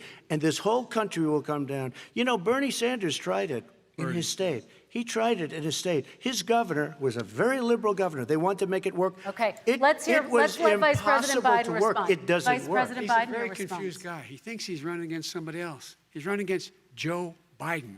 I beat all those other people because I disagreed with them. Joe Biden he's running against. And the idea that we're in a situation that they're going to destroy Medicare, this is the guy that the actuary at Medicare said, if in fact, at Social Security, if in fact he continues to withhold his plan to withhold the tax on Social Security will be bankrupt by 2023 with no way to make up for it. This is the guy who's tried to cut Medicare. So the idea that Donald Trump is lecturing me on Social Security and Medicare, come on. He tried to get rid of it. He tried to hurt Social Security years ago. Years ago. Go back and look at the records. He tried to hurt Social Security years ago. All right, let's move on. I'm going to move on. Mr. President, I have to move on to the next question. They said the stock market will boom if I'm elected. If he's elected, the stock market will crash. Okay, let's move on to the next question very quickly. Look, the idea that the stock market is booming is his only measure of what's happening. Where I come from in Scranton and Claymont, the people don't live off of the stock market. Just in the last three years during this crisis, the billionaires in this country made, according to the Wall Street, $700 billion more. $700 billion more, because that's his only measure. What happens to the ordinary people out there? What happens to them? Let's talk about what's happening on Capitol Hill. We're going to move on, 401ks are through the roof. We're going to move on. Stock are through the roof. All right. And he doesn't come from Scranton. That's like he lived there for a short period of time before he even knew it. We're going to move on to the next question. And the people of Pennsylvania Let me will move show on you to my that. next question, They gentlemen. understand. As of tonight, more than 12 million people are out of work. And as of tonight, 8 million more Americans have fallen into poverty, and more families are going hungry every day. Those hit hardest are women and people of color. They see Washington fighting over a relief bill. Mr. President, why haven't you been able to get them the help they need? 30 seconds here. Because Nancy Pelosi doesn't want to approve it. I do. But you're the president. I do, but I still have to get. Unfortunately, that's one of the reasons I think we're going to take over the House, because of her. Nancy Pelosi doesn't want to approve anything because she'd love to have some victories on a date called November 3rd. Nancy Pelosi does not want to approve it. We are ready, willing, and able to do something. Don't forget, we've already approved 3 plans, and it's gone through, including the Democrats, in all fairness. This one she doesn't want. It's near the election because she thinks it helps her politically. I think it hurts her politically. All right, Mr. Vice President. The Republican leader in the United States Senate said he can't pass it. He will not be able to pass it. He does not have Republican votes. Why isn't he talking to his Republican friends? Let me follow up with you, Vice President we made a Biden, deal, because the Republicans let me will ask pass Vice it. President Biden a question. You are the leader of the Democratic Party. Why have you not pushed the Democrats to get a deal for the American people? Well, I have, and they have pushed it. Look, they passed this act all the way back in the beginning of the summer. This is like it's not new. It's been out there. This HEROES Act has been sitting there. And look at what's happening. When I was in charge of the Recovery Act with $800 billion, I was able to get $145 billion to local communities that have to balance their budgets and states that have to balance their budgets, so they didn't have to fire firefighters, teachers, first responders, law enforcement officers, so they could keep their cities and counties running. He will not support that. They have not done a thing for them. And Mitch McConnell said, let them go bankrupt. Let them go bankrupt. Come on. What's the matter with these guys? The bill that was passed in the House was a bailout of badly run, high-crime, Democrat, all run by Democrats, cities and states.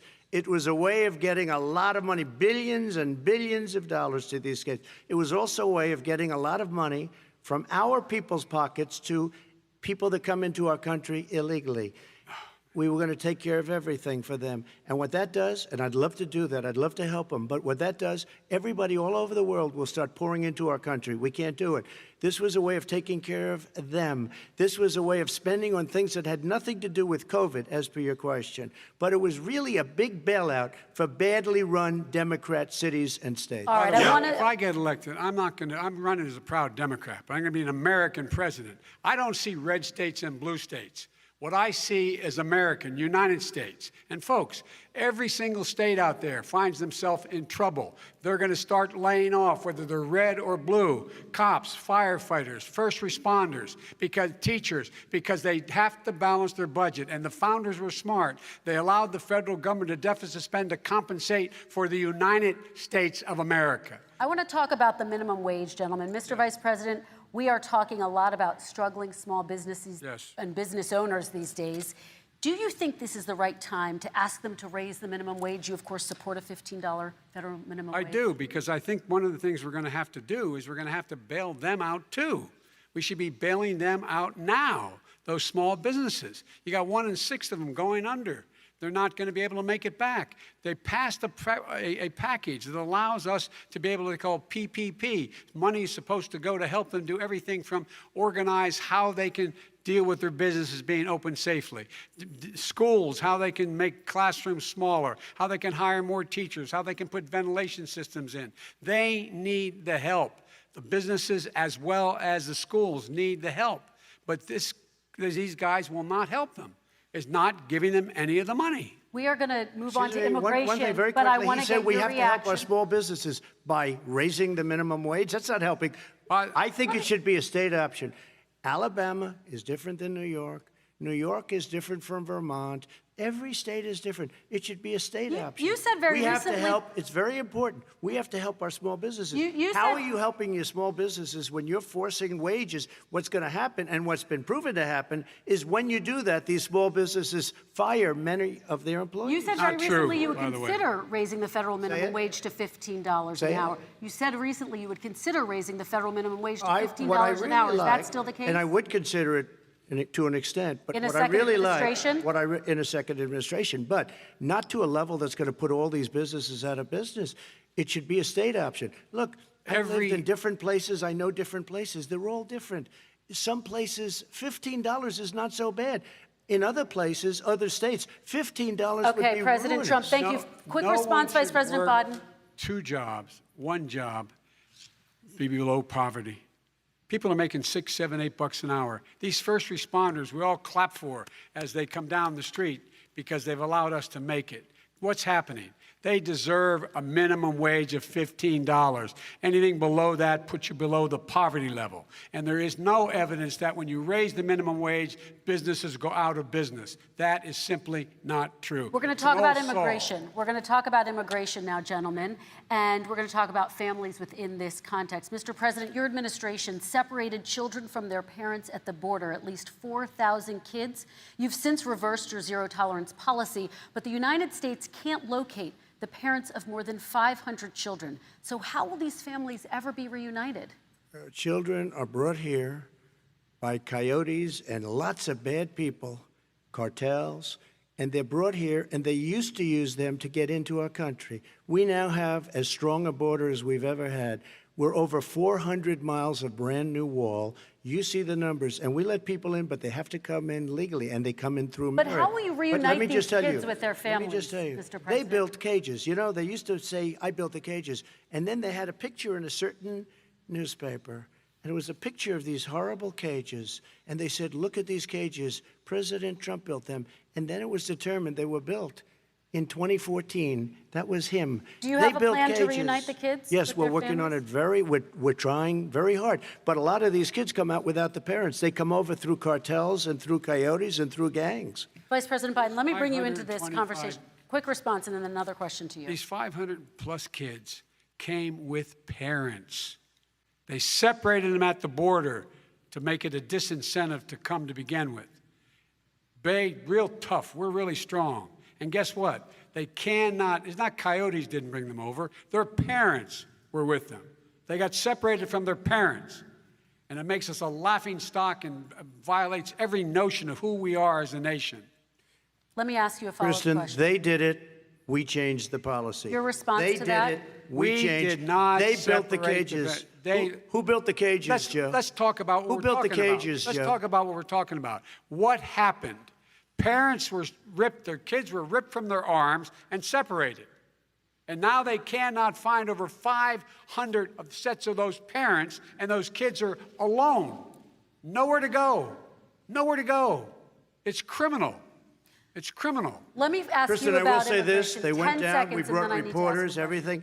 They are so well taken care of. They're in facilities that were so clean. But some that of have them gotten haven't been such reunited But with their just ask families. one question. Who built the cages? I'd love you to ask him that. Who built the cages? Let me ask about your immigration policy, Mr. Vice President. The Obama administration did fail to deliver immigration reform, which had been a key promise during the administration. It also presided over record deportations as well as family detentions at the border before changing course. So why should voters trust you with an immigration overhaul now? Because we made a mistake. It took too long to get it right. It took too long to get it right. I'll be president of the United States, not vice president of the United States. And the fact is, I've made it very clear. Within 100 days, I'm going to send to the United States Congress a pathway to citizenship for over 11 million undocumented people.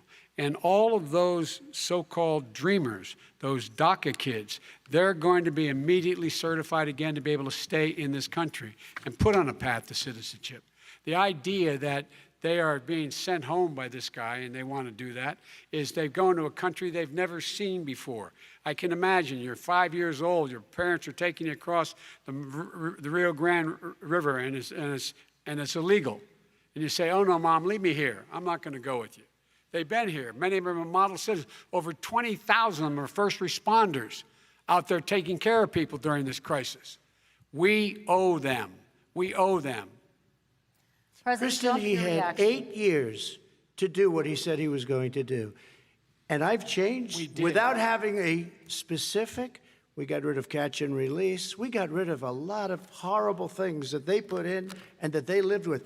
But he had 8 years he was vice president. He did nothing except build cages to keep children in. Vice President Wrong. Biden, your response. The catch and release, you know what he's talking about there? If in fact you had a family came across and they were arrested, they in fact were given a date to show up for their hearing. They were released. And guess what? They showed up for a hearing. And this is the first president in the history of the United States of America that anybody seeking asylum has to do it in another country. That's never happened before in America. That's never happened before in America. You come to the United States and you make your case that I seek asylum based on the following premise, why I deserve it under American law. They're sitting in squalor on the other side of the river. President Trump, your response, So 30 important. seconds, and then we'll move It just shows that he has no understanding of immigration or the laws. Catch and release is a disaster. A murderer would come in, a rapist would come in, a very bad person would come in. We would take their name. We have to release them into our country. And then you say they come back. Less than 1% of the people come back. We have to send ICE out and Border Patrol out to find them. We would say, come back in 2 years, 3 years. We're going to give you a court case. You need Perry Mason. We're going to give you a court case. When you say they come back, they don't come back, Joe. They never come back. Only the really, I hate to say this, but those with the lowest IQ, they might come back. Okay, But they're President very, Trump, let's very give few. Vice President Biden a chance to respond, and then we're going to move on to the You next don't know section. the law, Joe. Vice President Biden, your response. Know the law, what he's telling you is simply not true. Well, check it out. They don't come back. Check it out.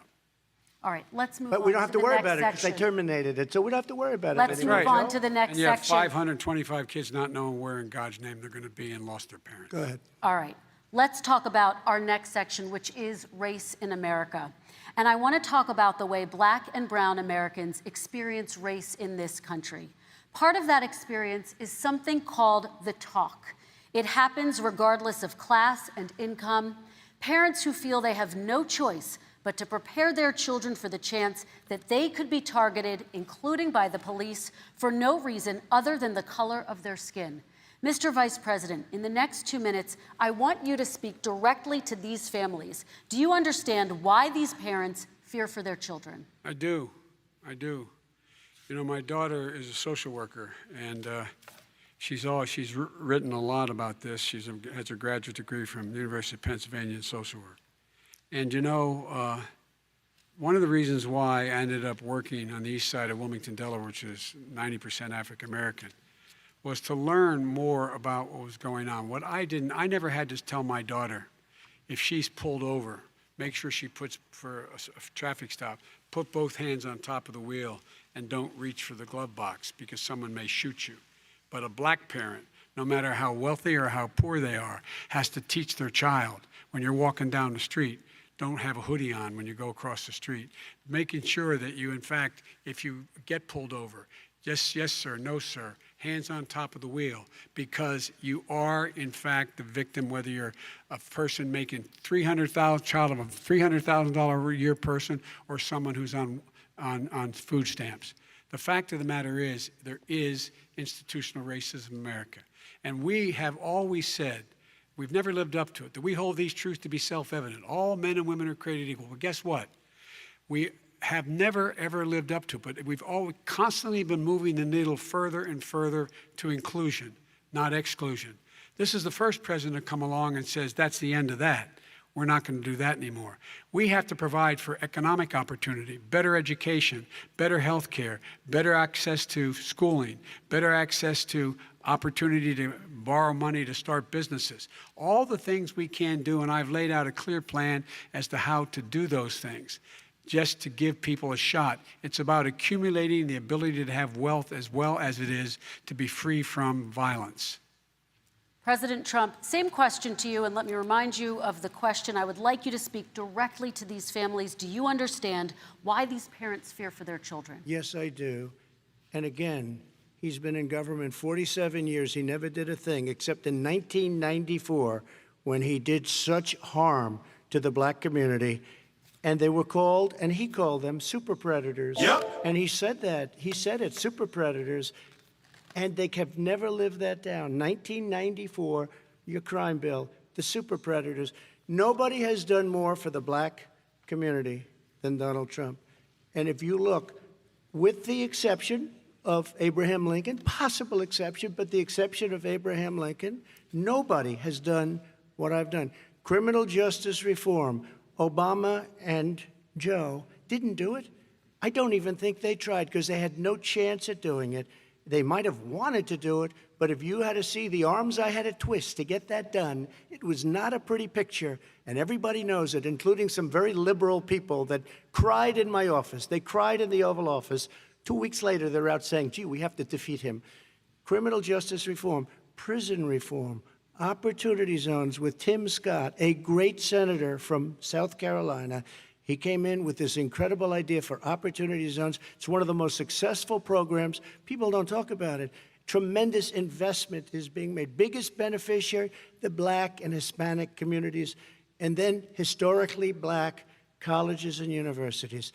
After 3 years of coming to the office, I love some of those guys. They were great. They came into the office and they said, I said, what are you doing? After 3 years, I said, why do you keep coming back? Because we have no funding. I said, you don't have to come back every year. We have to come back because President Obama would never give them long-term funding, and I did. 10-year long-term funding, and I gave them more money than they asked for because they said, I think you need more. And I said, the only bad part about this is I may never see you again because I got very friendly with them, and they like me and I like them. But I saved historically black colleges and universities. Okay, and we're going to talk about both of your records, but your response to that, Vice President? My response to that is I never, ever said what he accused me of saying. The fact of the matter is, in 2000, though, after the crime bill had been in the law for a while, this is the guy who said, the problem with the crime bill, there's not enough people in jail. There's not enough people in jail. And go on my website, get the quote, the date when he said it. Not enough people. He talked about marauding gangs, young gangs, and the people who were going to maraud our cities. This is a guy who in the Central Park five innocent black kids, he continued to push for making sure that they got the death penalty. None of them were guilty of the crimes they were suggested. Look, and talk about granted, he did in fact let 20 people, he commuted 20 people's sentences. We commuted over 1,000 people's sentences. Over 1,000. The very law he's talking about is a law that, in fact, initiated by Barack Obama. And secondly, we're in a situation here where the federal prison system was reduced by 38,000 people under our administration. And one of these things we should be doing, there should be no minimum mandatories in the law. That's why I'm offering $20 billion to states to change their state laws to eliminate minimum mandatories and set up drug courts. No one should be going to jail because they have a drug problem. They should be going to rehabilitation, not to jail. We should fundamentally change the system, and that's what I'm going to do. But why didn't he do it 4 years ago? Why didn't you do that 4 years ago, even less than that? Why didn't you do it? You were vice president. You keep talking about all these things you're going to do and you're going to do this, but you were there just a short time ago and you guys did nothing. We did. You know, Joe, I ran because of you. I ran because of Barack Obama, because you did a poor job. If I thought you did a good job, I would have never run. I would have never run. I ran because of you. I'm looking at you now. You're a politician. I ran because of you. All right, Vice President Biden, your response to that, and then I do have some questions for both of you. Well, I tell you what, I hope he does look at me, because what's happening here is, you know who I am, you know who he is, you know his character, you know my character, you know our reputations for honor and telling the truth. I am anxious to have this race. I am anxious to see this take place. The character of the country is on the ballot.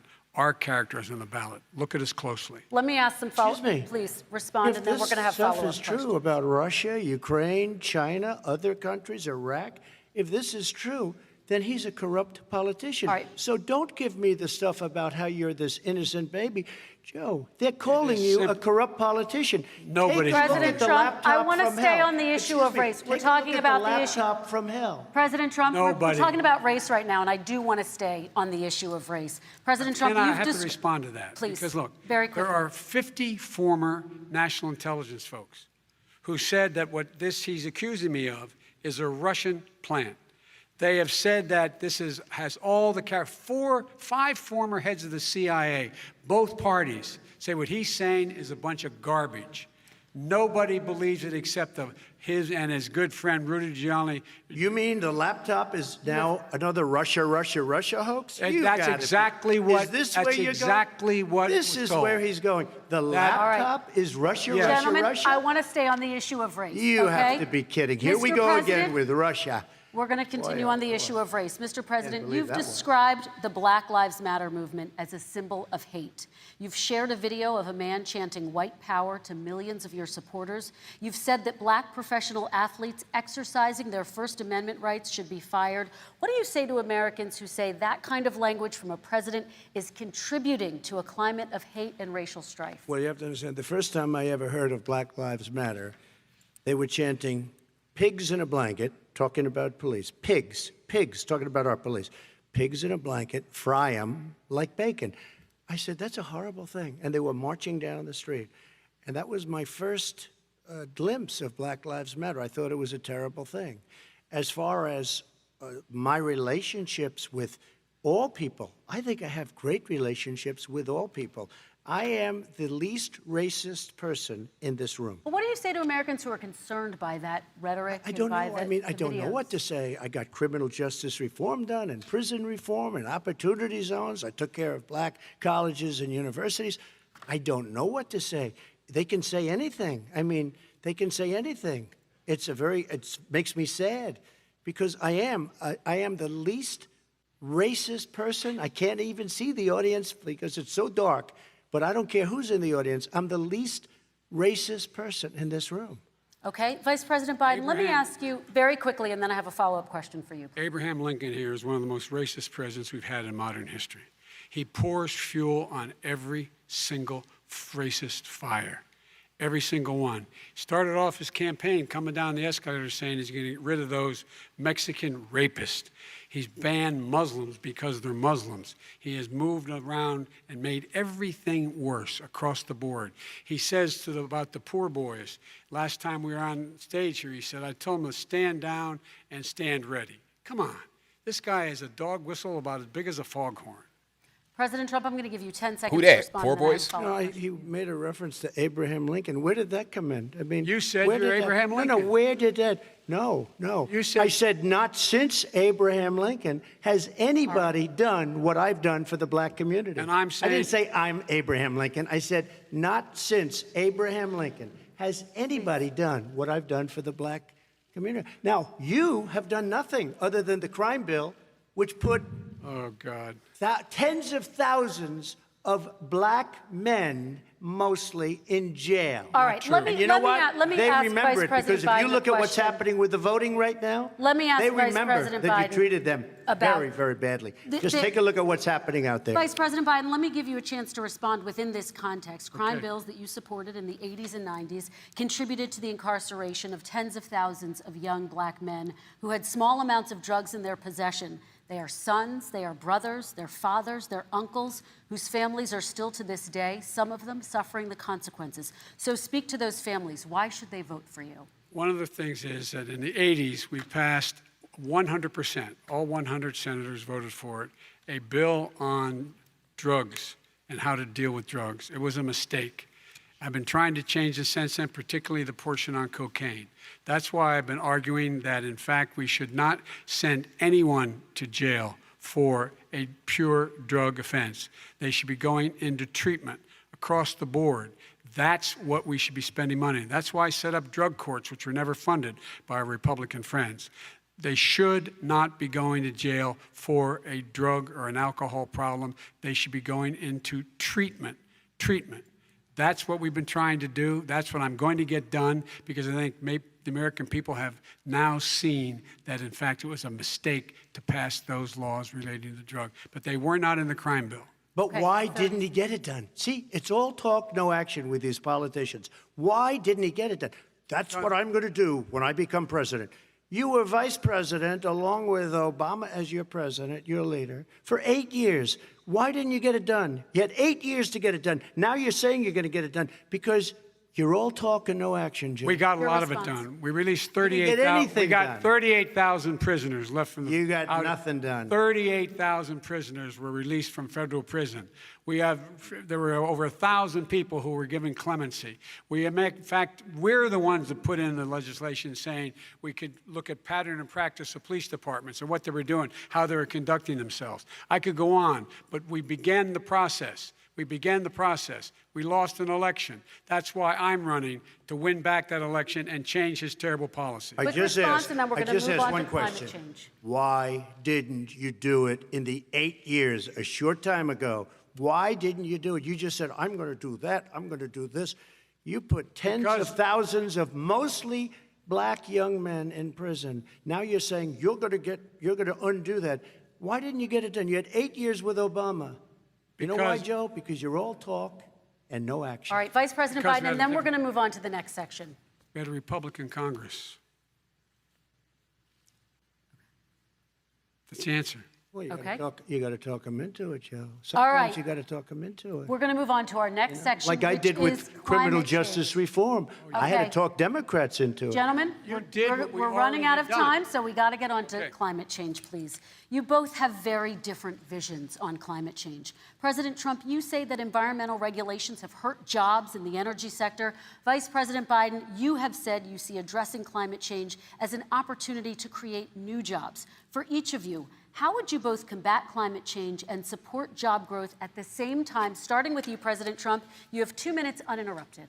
So we have the Trillion Trees program. We have so many different programs. I do love the environment, but what I want is the cleanest, crystal clear water, the cleanest air. We have the best, lowest number in carbon emissions, which is a big standard that I notice Obama goes with all the time. Not Joe. I haven't heard Joe use the term because I'm not sure he knows what it represents or means, but I have heard Obama use it. And we have the best carbon emission numbers that we've had in 35 years under this administration. We are working so well with industry, but here's what we can't do. Look at China, how filthy it is. Look at Russia. Look at India. It's filthy. The air is filthy. The Paris Accord, I took us out because we were going to have to spend trillions of dollars, and we were treated very unfairly. When they put us in there, they did us a great disservice. They were going to take away our businesses. I will not sacrifice tens of millions of jobs, thousands and thousands of companies because of the Paris Accord. It was so unfair. China doesn't kick in until 2030. Russia goes back to a low standard, and we kicked in right away. It would have destroyed our businesses. So, you ready? We have done an incredible job environmentally. We have the cleanest air, the cleanest water, and the best carbon emission standards that we've seen in many, many years. Vice President And we Biden. haven't destroyed our industries. Vice President Biden, 2 minutes to you, uninterrupted. Climate change and climate warming, global warming, is an existential threat to humanity. We have a moral obligation to deal with it. And we're told by all the leading scientists in the world we don't have much time. We're going to pass the point of no return within the next 8 to 10 years. 4 more years of this man eliminating all the regulations that were put in by us to clean up the climate, to limit limit emissions, will put us in a position where we're going to be in real trouble. Here's where we have a great opportunity. I was able to get both all the environmental organizations as well as labor, the people worried about jobs, to support my climate plan. Because what it does, it will create millions of new good-paying jobs. We're going to invest in, for example, 500,000 50,000 charging stations on our highways so that we can own the electric car market of the future. In the meantime, China is doing that. We're going to be in a position where we're going to see to it that we're going to take 4 million existing buildings and 2 million existing homes and retrofit them so they don't leak as much energy, saving hundreds of millions of barrels of oil in the process and creating significant number of jobs. And by the way, the whole idea of what this is all going to do, it's going to create millions of jobs, and it's going to clean the environment. Our health and our jobs are at stake. That's what's happening. And what right now, by the way, Wall Street firms indicated that my plan will in fact create 18.6 million jobs, 7 million more than his. This is from Wall Street. And I'll create $1 trillion more in economic growth than his proposal does. Not on climate, just on the economy. President Trump, you're Today came out and said very strongly, $6,500 will be taken away from families under his plan, that his plan is an economic disaster. If you look at what he wants to do, if you look at his plan, his environmental plan, you know who developed it? AOC plus 3. They know nothing about the climate. I mean, she's got a good line of stuff, but she knows nothing about the climate. And they're all hopping through hoops for AOC plus 3. Look, their real plan costs $100 trillion. If we had the best year in the history of our country for 100 years, we would not even come close to a number like that. When he says buildings, they want to take buildings down because they want to make bigger windows into smaller windows. As far as they're concerned, if you had no window, it would be a lovely thing. This is the craziest plan that anybody has ever seen. And this wasn't done by smart people. This wasn't done by anybody. Frankly, I don't even know how it can be good politically. Right. They want to spend $100 trillion. That's their real number. He's trying to say it was 6. It's $100 trillion. They want to knock down buildings and build new buildings with little, tiny, small windows. I mean, and many other things. Okay. And many other things. Let me have the Vice President respond, and we're running out of time, and we have a lot more questions to get to. Country. So let's hear from the Vice President. I have a number more questions. I don't know where he comes from. I don't know where he comes up with these numbers. Queens. $100 trillion. Give me a break. This plan has been endorsed by every major environmental group and every labor group. Labor. Because they know the future lies. The future lies in us being able to breathe, and they know there are good jobs in getting us there. And by the way, the fastest growing industry in America is solar energy and wind. He thinks wind causes cancer, windmills. It's the fastest growing jobs, and they pay good prevailing wages, $45, $50 an hour. We can grow and we can be cleaner if we go the route I'm proposing. President Trump, please respond, and then I have some follow-ups. We are energy independent for the first time.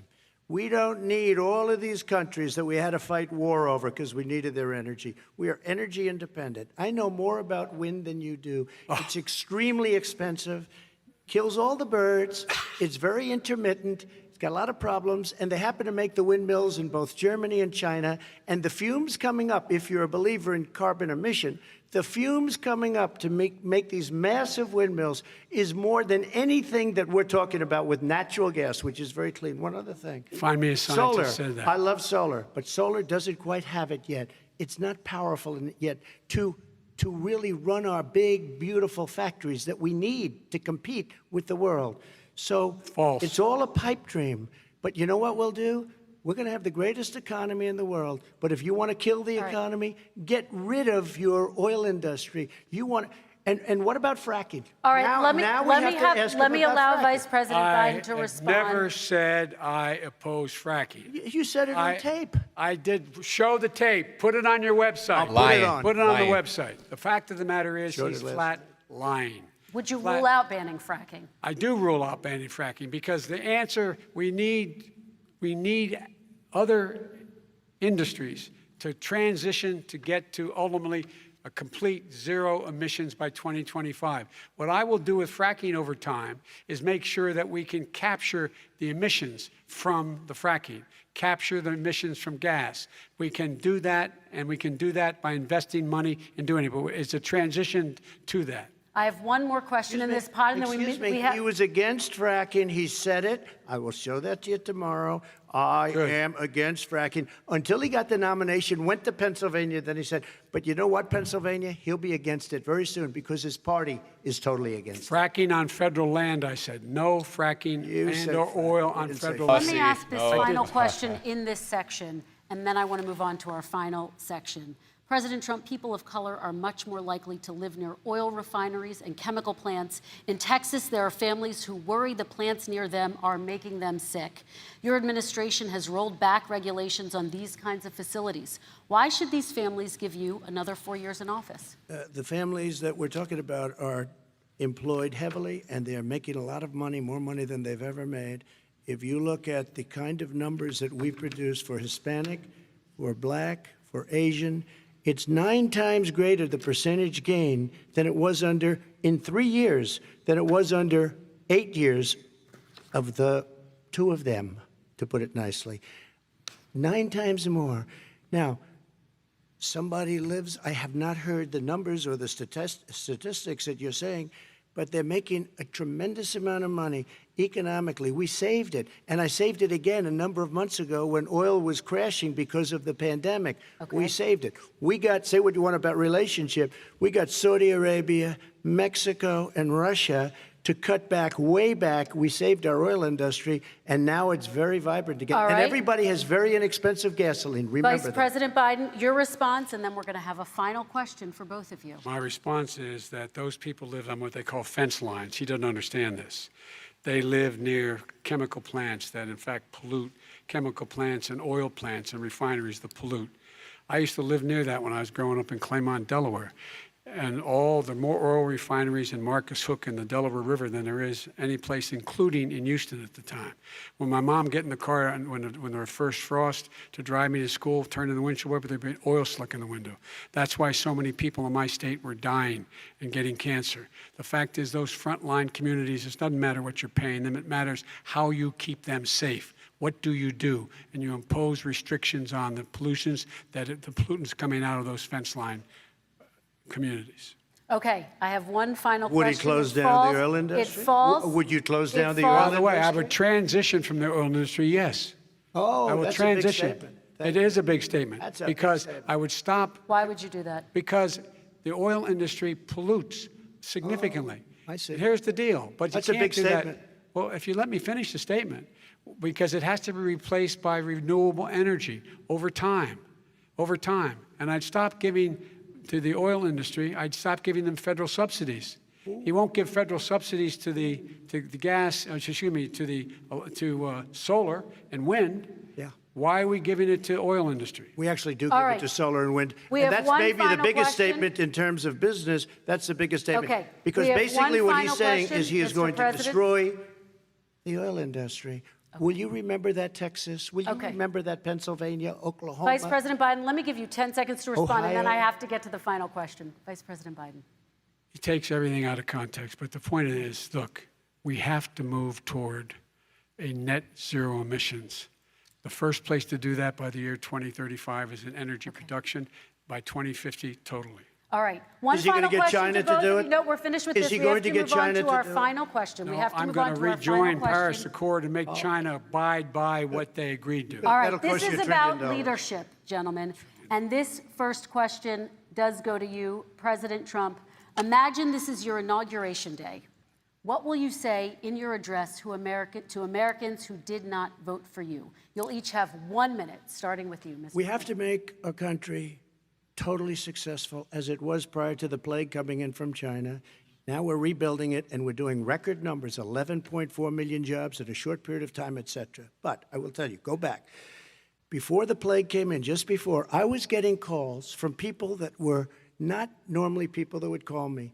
They wanted to get together. We had the best Black unemployment numbers in the history of our country. Hispanic, women, Asian, people with diplomas, with no diplomas, MIT graduates, #1 in the class. Everybody had the best numbers. And you know what? The other side wanted to get together. They wanted to unify. Success is going to bring us together. We are on the road to success. But I'm cutting taxes, and he wants to raise everybody's taxes, and he wants to put new regulations on everything. He will kill it.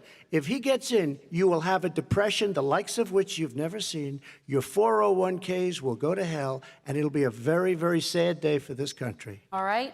Vice President Biden, same question to you. What will you say during your inaugural address to Americans who did not vote for you? I will say, I'm an American president.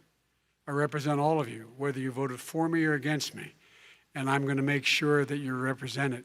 I'm going to give you hope. We're going to move. We're going to choose science over fiction. We're going to choose hope over fear. We're going to choose to move forward because we have enormous opportunities to make things better. We can grow this economy. We can deal with the systemic racism. And at the same time, we can make sure that our economy is being run and moved and motivated by clean energy, creating millions of new jobs. And that's the fact. That's what we're going to do. And I'm going to say, as I said at the beginning, what is on the ballot here is the character of this country: decency, honor, respect, treating people with dignity, making sure that everyone has an even chance. And I'm going to make sure you get that. You haven't been getting it the last 4 years. All right. I want to thank you both for a very robust hour and a half, a fantastic debate. Really appreciate it. President Trump, former Vice President Joe Biden, thank you to Belmont University for hosting us tonight. And most importantly, thank you to those watching tonight. Election Day is November 3rd. Don't forget to vote. Thank you, everyone, and have a great night. Thank you.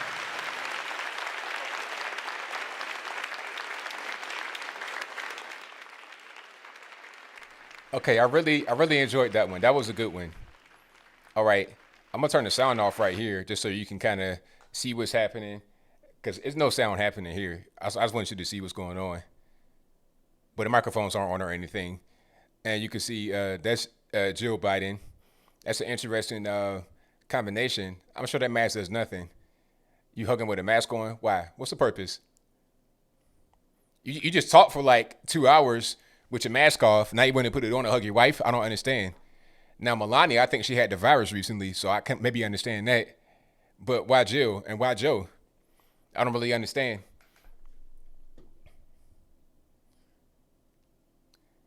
All right, so yeah, this is way past Joe Biden's bedtime. So that's the debate right there. I just want to see, anybody they're just leaving, walking out. Again, this was in Nashville, Tennessee. Great debate. I really enjoyed it. Kristen Welker was the moderator from just NBC. I think she did a pretty good job. I wasn't mad at her performance. Yeah, she did good. She wasn't perfect, of course. No, she wasn't perfect. But I think she did the best out of everybody. She did better than Chris Wallace. Chris Wallace was nothing more than Joe Biden's tag team partner. And the other lady, or whoever that was in the previous one, in the VP debate, I wasn't really, a big fan of that. So yeah, that's it. That is it, and that is all. So I got super chats to read, so don't go nowhere. Hang out tight for me for a minute. And if you have enjoyed the stream, if you enjoyed your time here, go ahead and give me a thumbs up on the video. I'd appreciate you if you did that for me, 1000%. And also, if you are a first-time viewer, go ahead and subscribe right now. That'll help me out tremendously. Also, I got something for you guys straight from the Trump administration. If you guys want to check to see your status as far as voting registration, and you also want to see where you can early vote or where you can vote in general, where's your actual polling location, if you want to volunteer for the Trump campaign, or if you want to pledge to vote for the Trump administration, you can do so through this link. And now put it right here. Hold on, let me make sure that everything's good. Wow, okay. Now I can't even really, it's not letting me type in the chat box. It's crazy. So the link is in the description box, but it's not letting me type in the chat box. Oh, there we go. All right. YouTube is acting up for a minute. All right. So it'll be right here in the chat box. I'm going to say check your voter registration status. And that'll be right here in the chat box. And also in the description box right below the video. That's an official link straight from the administration. So it is all good. All right. Okay, super chats to read right quick, and then I wrap it on up, put a bow on the top. We have upwards of 18,000. I think my peak concurrent was like 18, almost 20,000 people. You guys are fantastic. The best audience anywhere on the internet. All right. Let me see what I have here. If I have super chats, some of them are going to be cut off. I only have to like 9:30. So if your super chat came before 9:30, I'm sorry, but thank you for super chat and thank you for PayPal and Patreon and whatever you're doing. Thank you for subscribing, watching, viewing. I appreciate all that good stuff. But here is the super chat starting at 9:34 p.m. Eastern time. All right. Thank you to Wolfgang Deo, who says Biden is an idiot. If we sent people to China, they would have destroyed the evidence sooner. Praising China caused them to wreck themselves. Good. Hey, you're right on point. Oh, before I get super chats, I'm gonna give you a brief recap. I'm gonna talk a little bit more about it during the super chats. Like I said, I enjoyed it. It was really good. I think Trump did very well in this debate. He was much more poised. I think from the beginning, they probably told him, okay, just relax, don't talk too much, don't get too hype. So at the beginning, he sounded kind of like real mellow, like he was almost sick a little bit. He sounded real mellow. And then as the debate progressed, he got more amped up, more amped up, more amped up. And Joe Biden just kept going down and down and down. It was way past his bedtime. He was running on fumes. He was like trying to go up a mountain, but the car was sliding backwards. He had no torque, no horsepower, no nothing. It was pretty much a done deal. He was done really at about 9:45 p.m. Eastern Standard Time. So he had about 45 minutes to go. He was really struggling hard. And I like how Trump allowed him to speak and just get some things out there so you could see how bad he looks. He looked terrible.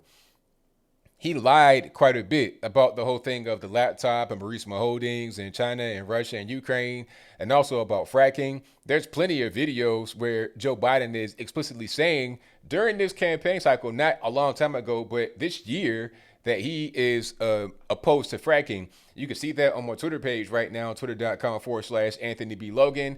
That is ANTHON, Y the letter B, LOGAN. So, yeah, it was a good debate. I think, that, it was only, 3 debates? It was the first presidential debate, then the VP debate, and now this one. This was the best out of all of them. I really enjoyed it. Hopefully, this kind of moved the needle. I was on my Twitter page live tweeting while I was streaming, and I was seeing people that really are kind of on the left who were enjoying the debate. They were enjoying what Trump was doing because Trump asked some really good questions. Who built the cages?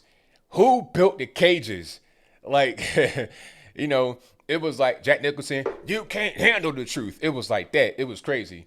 So Trump took over the debate when he needed to. He was okay. Let's ask about fracking. We got to ask about that. Let's go to the next question. He took over the debate when it was needed. And Kristen Welker, to her credit, kind of allowed it to happen. She did a good job because she kind of wasn't there as much. It's just like government. You want to have a government that's there but not really there. You want to have more control over what's going on. Although at the end of the day, you still have rules you got to abide by the government. So that's my initial reaction. I'm going to do a longer reaction tomorrow right here in the channel. It'll be about 10 to 15 minutes. So check it out right here on the channel. I'll upload that first thing tomorrow. My normal time, about 12:30 p.m. Eastern Standard Time. You can see it right then. So super chats, and then I'm out. Again, thank you for being here. The best audience on the internets. Thank you to Ron Henderson, who says, come on, Joe. What a joke. Come on, man. Wolfgang Dale says, just because Trump said he took no responsibility does not negate his actions of taking no responsibility. Sarcasm is needed. Actions were good. Bryce Clump says, is Biden smoking crack with Hunter? Jared Gunter says, never, never. Have I never? I heard that before. Oh, yeah, definitely heard that one. That gets to Azure Phoenix, who says, Biden's campaign didn't kill itself. It was murdered by Joe Biden just now. Lil Boogaloo, thank you for your donation. Oh, one part of the debate that really stuck out was when Biden, just came in contact with a landmine. And he saw it and was like, oh, man, I stepped on it. When he brought up Rudy Giuliani, it's like, oh, you never open up the door now to Hunter Biden and the laptop. And as soon as he did that, Trump hopped right on it. And I like how Trump was able to say, okay, well, I think you should tell us right now. Don't you want to do that right now for the American people? So smooth and so nice. Trump handled that very well. A100. But I digress. Lady Maria Newman says President Trump is pulling out his Trump cards. Don Gordito, thank you for your donation. Thank you to Wolfgang Dial, who says, science says that common cold induces rhinoviruses, coronaviruses, and some influenza viruses. Poor mental health equals weakened immune system. There you go. Bryce Clump says, China is not our friend, Biden. John D says, he's beginning to crack, talking about good old Joe. Let me see. Bryce Clump says, stop pandering to and deflecting Biden. Steve says, I love your chat. Beautiful people are here. Keep up the high energy. Catherine Lou, thank you for your donation. John D says, I think the drugs are wearing off. JJ Money says, gaff alert. Fifth Knowledge says, thank you for your donation. Well, the donation was an emoji. Thank you for that. I appreciate it. Nathan Wilson says, love this live chat. Go night, Joe. Love our president. Yup. Thank you to Lady Maria Newman, who says, rumbling, bumbling Biden. Joe said, come on, man, 6 times now. I'm still counting. Yeah, he said, come on, man, quite a few times. You know, it was a few too many times for me. Shout out to Chris Harmon, who says, wow, Joe's giving Trump the stink eye. Bryce Clump says, Biden crap care. Charles Hunter Jr. says, Trump does want to protect pre-existing conditions as usual for the left. Biden is missing up health insurance with health care. Wolfgang Dial says, just put $3,000 into my car. I have no job. Trump laid a good economic foundation. If I need food, there are food banks and health. Free clinics. Risk. Exactly. 1,000. John D says, his dentures are beginning to flap. Mark this way after says, bingo, there's Joe admitting your taxes will go up. Wolfgang Dial says, Medicare for all. Earned by getting old or serving in the military. Government spending should go to special needs, preterm, hereditary, disabled from birth.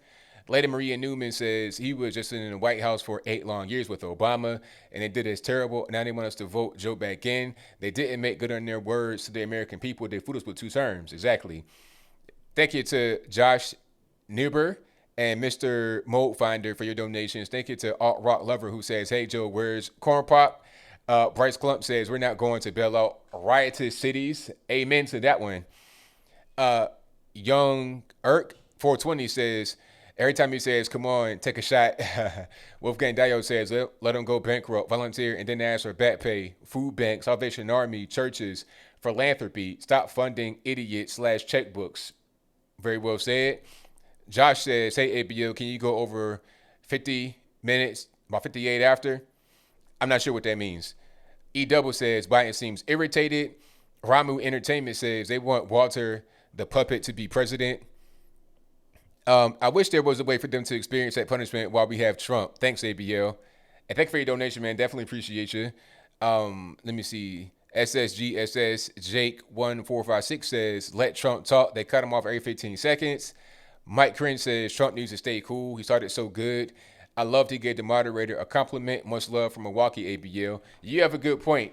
You started off kind of slow, actually. It was like he couldn't really hold himself in. Trump's just an animated guy in general. He tried to, play the good cop versus the bad cop from last debate, and he did good for a while. He got a little bit more amped up, but I think he did overall much better than the first debate. Much better. He let Biden speak much more, and Biden spoke himself into a stupor. By the end of the debate, he was pretty much he was beyond E. The car was in neutral, just trying to stall. Like, the car already stalled. It was rolling back downhill. All right. He was struggling just to stay above water at that particular point in time. But I'll move on. Let me see. Joshua Wyatt says, you realize how many millions of people would lose their jobs if these companies are forced to pay $15 an hour? I mean, yeah, but see, a lot of folks don't really know that. People that don't understand economics. And I think a guy like Joe Biden and the Democratic Party want to play on that. So I'm glad that Trump said that to inform those that don't quite understand the way that this whole thing works. Mark This Way After says, who booked the cages, Joe? Who?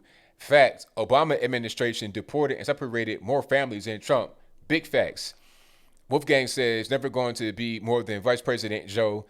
Constitution Amendment, I'm not sure. What's that? 24? Section 3, the presidential race is Trump versus Jorgensen. Sean says Joe Biden is getting irritated. John Morris says landslide Trump 2020. Wolfgang says the talk white people need to start saying when someone says you don't like what it's like. They are judging you for the color of your skin. Let me see. Colcanth 251 says, cool. Thank you for that. Jay Travaria says, minorities are not victims. Big time facts. Big time facts. All right. John D says, I'm a Scranton man.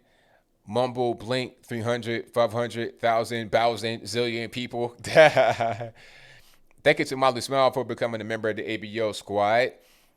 Mark This Way After says, Trump gave billions to historically black colleges and universities, HBCU. What a racist, exactly. What a racist, you giving billions. What's really going on? Thank you to Tona Marie for becoming an ABL supporter. Abundance, America, Health, and Wisdom says, did Joe just call all blacks victims? That's what they all do. I missed that particular part, but if you say that, I'm not surprised. That's how they operate in general. Let me see. Let me take this off right quick. Thank you to Lady Maria Newman, who says, Biden is bumbling and rumbling again with his words. Let me see. 8 years and nothing. Exactly. Really, more than that. How about 42 years, 47 years and nothing? He first got into Senate in Delaware in 1973. What has he accomplished in that particular point? From 1973 up until 2009, when he was the senator first and then the vice president 2 times. What did he do? Nothing. All right. Except for the crime bill, of course. Let me see. Santo Bartes says Biden's low energy was only outshined by him reading answers to the questions he clearly got in advance. Yeah, my man had to sheet of paper up like this. It's like, I can see you, man. I can see I can see the paper. It's on the camera. What are we doing? He was squinting real hard. Is there a teleprompter? But I digress. Thank you to Michelle H. for your donation. Thank you to Hudson Jackson II, who says, if the laptop scandal is a Russian plot, then Biden is an even greater security threat. Exactly. If the Russians ain't got to you, then what's really going on? And I like how Trump called that out. He was like, really, you going to do that? Russia, Russia, Russia? Is that what we're going to do? The laptop for real, Joe? Come on. You can do better than that. That was a hilarious moment.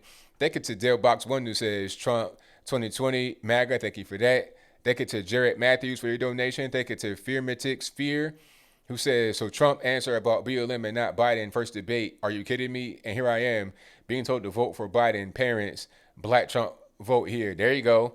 Thank you for that. John D says, is he drunk? Hey, drunk? Something. I don't know what's really going on. Thank you to Naomi for the laughing emoji. Thank you to Lynette G, who says, Joe sounds drunk. He does. Wolfgang says, how is that electricity produced, Joe? Nuclear power or bust? Stop this BS green stuff. Going with the science lets us save the climate. Sweet T says, Joe is so boring. Bill Earnhardt Nappin says, why no questions about gun control? That is number one on topic for many people. Very good question. Very, very good question. I can't read this name. Starts with a W.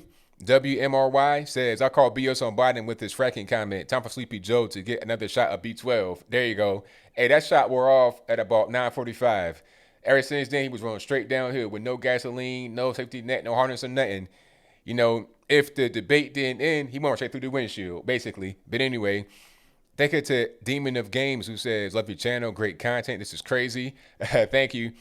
Thank you to Eddie Soul for becoming an ABO supporter. Thank you to Lady Maria Newman, who says, bumbling Biden is fracking to pieces. Somebody is lying about fracking, y'all. Elisa Reynoso says, you are amazing with the emoji. I appreciate you for that. Your very kind words. Thank you to Snarky Kryptonite for your donation. Thank you to Wolfgang, who says, science does not say you should not pee on power lines. It says urine makes an excellent conductor. Figure it out, Joe. You don't know science. Thank you to Bryce, who says, I choose Trump over idiots. Truth over facts. I was waiting for that to come out. We choose science over fiction, truth over facts. I was waiting for that. But anyway, I digress. Thank you to Mixed Girl POV for the thank you emoji. I appreciate you for your very kind words and your donation. Thank you to Crespy K or Crepsy K, who says, you see Biden pick up his notes. Yeah, I saw that. My man had a whole book. It's like, sir, come on. What's going on here? Thank you to Minutes Before Midnight, who says, Sleepy Joe was awake today. Nice rebuttals. Trump was fire as always. Love to stream ABL. Thank you for that. I appreciate you, boss. But towards the end, that Joe was about to be in bed. You could tell, like, right around 10 o'clock is his bedtime, and he was past it. So right now, I guarantee you that Joe Biden is taking the big, like, he's on the bed right now. Just like Hillary Clinton. Remember the whole thing with, you had to come out to, do the concession speech? She was already asleep. So whatever they were talking about at 1 o'clock in the morning, she wasn't even really with it because she was already asleep. That's Joe Biden right now. Get you a nice warm blankie, a cup of milk, and go to bed. I move right along. Thank you to Daniel Orr for the thumbs up emoji. Thank you to Cool17100 who says, I learned today, ABL, that Lincoln is racist. Yeah, that was funny when Joe Biden called Donald Trump Abraham Lincoln. It's like, we're trying to be funny. And Trump was like, why'd you say that? I didn't say I was Abraham Lincoln. I said I've done more for the black community with the exception of maybe Abraham Lincoln. So why'd you say that? That was good that he pointed that out because that's pointing to Joe Biden's cognitive state. Like, I did not say I was Abraham Lincoln. Did you hear that? What's going on? Let me see. Back to where I was. I lost my place. Let me go back. Let me see. Oh, okay, there we go. Thank you to Jonathan who says 100. Thank you to the Real Christian Music Channel who says Biden's last words, all things he knows, zero about. Thank you to James who says, ABO, you're great. And let's never forget the amazing words of creepy Uncle Joe. Truth over facts. Yeah, classic. Thank you to Linda for becoming a member of the ABL squad as a supporter. Thank you to Susan Kim who says, thanks, ABL. Thank you. Thank you to Christy M for your donation. Thank you to Tim Wesley who says, clean air. So is Biden getting rid of the oil refineries because I work in the oil refinery. So I'll be out of a job when he's president. Hey, that's a very good question. People got to eat. It is what it is. Thank you to Patty Kistner who says, I think Trump won this one. 2, do you agree or disagree? He definitely won. He won the first one as well, but this one was a more decisive victory. I feel like the first one, he had a flawed victory, but this one was nearly flawless. Okay, so he did a very good job in this debate. A big improvement from the first one, but he won both, in my humble opinion. Thank you to Tanisha Williams who says, she did okay, although I think Joe got the question beforehand. Joe lied about fracking in Ukraine. Big facts. Thank you to Charlene who says, enjoyed watching with you. Thank you, ABL. Thank you for your very kind words and your donation. Thank you to Mark Chase for your donation. Thank you to Candace W. And shout out to Trent Straub who says, you are a pleasure to watch, sir. As was Trump tonight. You're both humble and knowledgeable while at the same time fun to watch. Trump 2020. Thank you for that. I really appreciate that. It means a lot. Tammy F says, Joe just lost this election. Hands down, this debate was actually fair. That's facts. Trent Jensen says, Trump gave Mike Tyson the right hook on Biden and his son's running money schemes overseas. Exactly. Yeah, he did a really good job bringing that up. He brought it up in a calm way, but in a direct way, so you'd be able to understand it. There wasn't no screaming and hollering going on. He just called it out really good and was like, okay, Joe, what are you going to do about that? How are you going to explain it to the people of America? How are we going to explain this right now to the American people? What's going on? He did a very good job pointing that out. All right, let me see. And let me see. Shout out to... Santo Bartes who says, Biden doesn't have the energy and clarity to debate for 90 minutes. How does anyone think he can run a nation for 4 years? He can't, and that's the plan. Thank you to Josh Hoffman who says, hey, ABL, would you be open to making an appearance on the YouTube channel, The Shandy? Thanks for great videos, Trump 2020. I'll check it out and see what's going on for sure. Send me an email so I don't lose track. Thank you to Tom Scientific for your donation, and also to Daniel Capice who says, I like how he says rehab instead of jail. Jail is a form of rehab, you dummy. Thank you, Mr. Biggs who says, great job, ABL. Ja Seo, I now butchered that and I'm sorry, says, from someone who tested positive of COVID but was asymptomatic, Trump is right. We need to learn to live with it, not hide from it. Vivian Amadon says, I appreciate you, ABL. Always great to watch you. Thank you. I appreciate you. Thank you to Divine Feminine Queen who says, proud of Trump. He did good. Love the humor in Biden camping in basement, ignoring the world.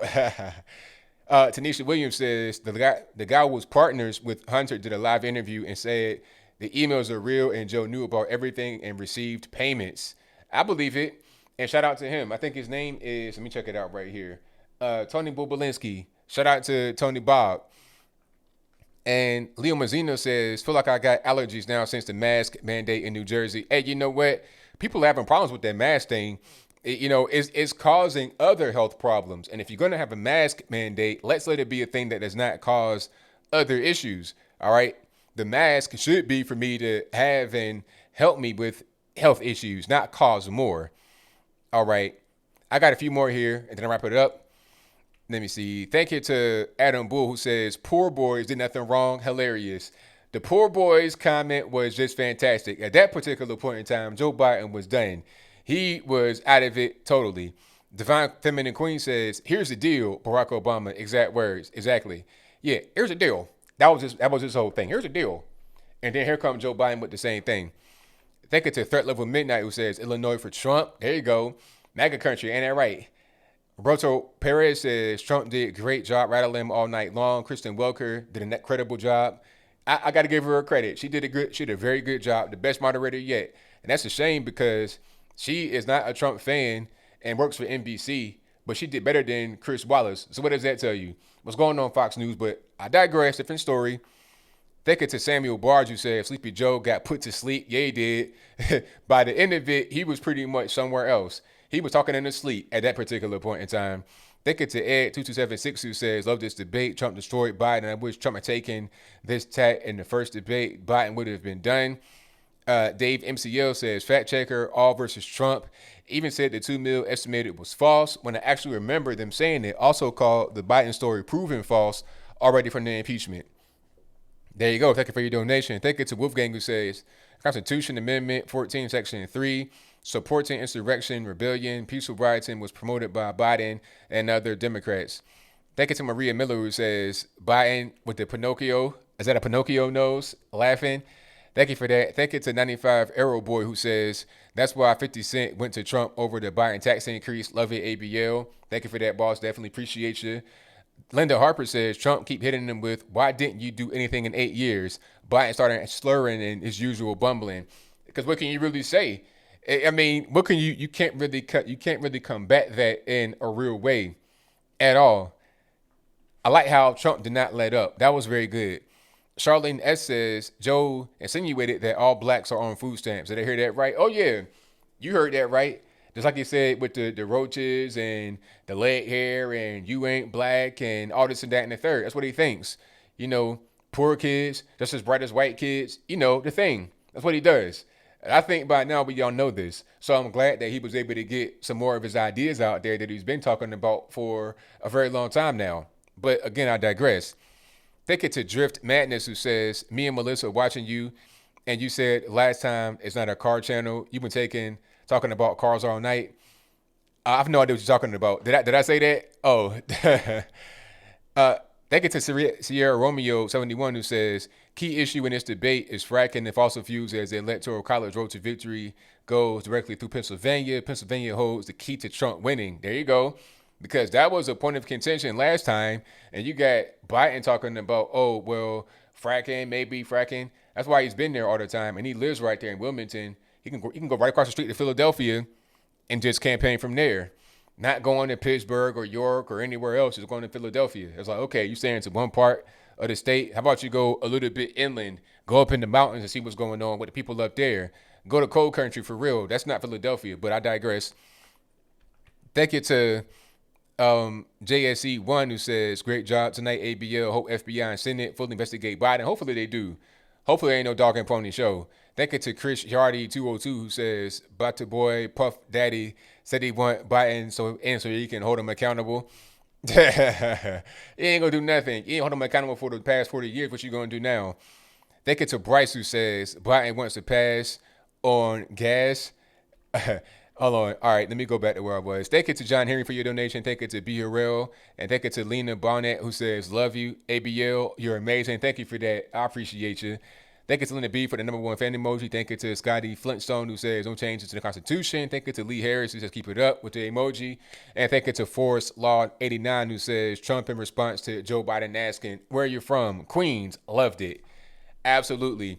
Yeah, the whole thing about Biden being from Scranton, I don't know about that. You from Wilmington, Delaware, really, but I digress. Thank y'all for being here. This was an excellent debate. I really enjoyed you guys' company. I wouldn't be anywhere else right here with y'all.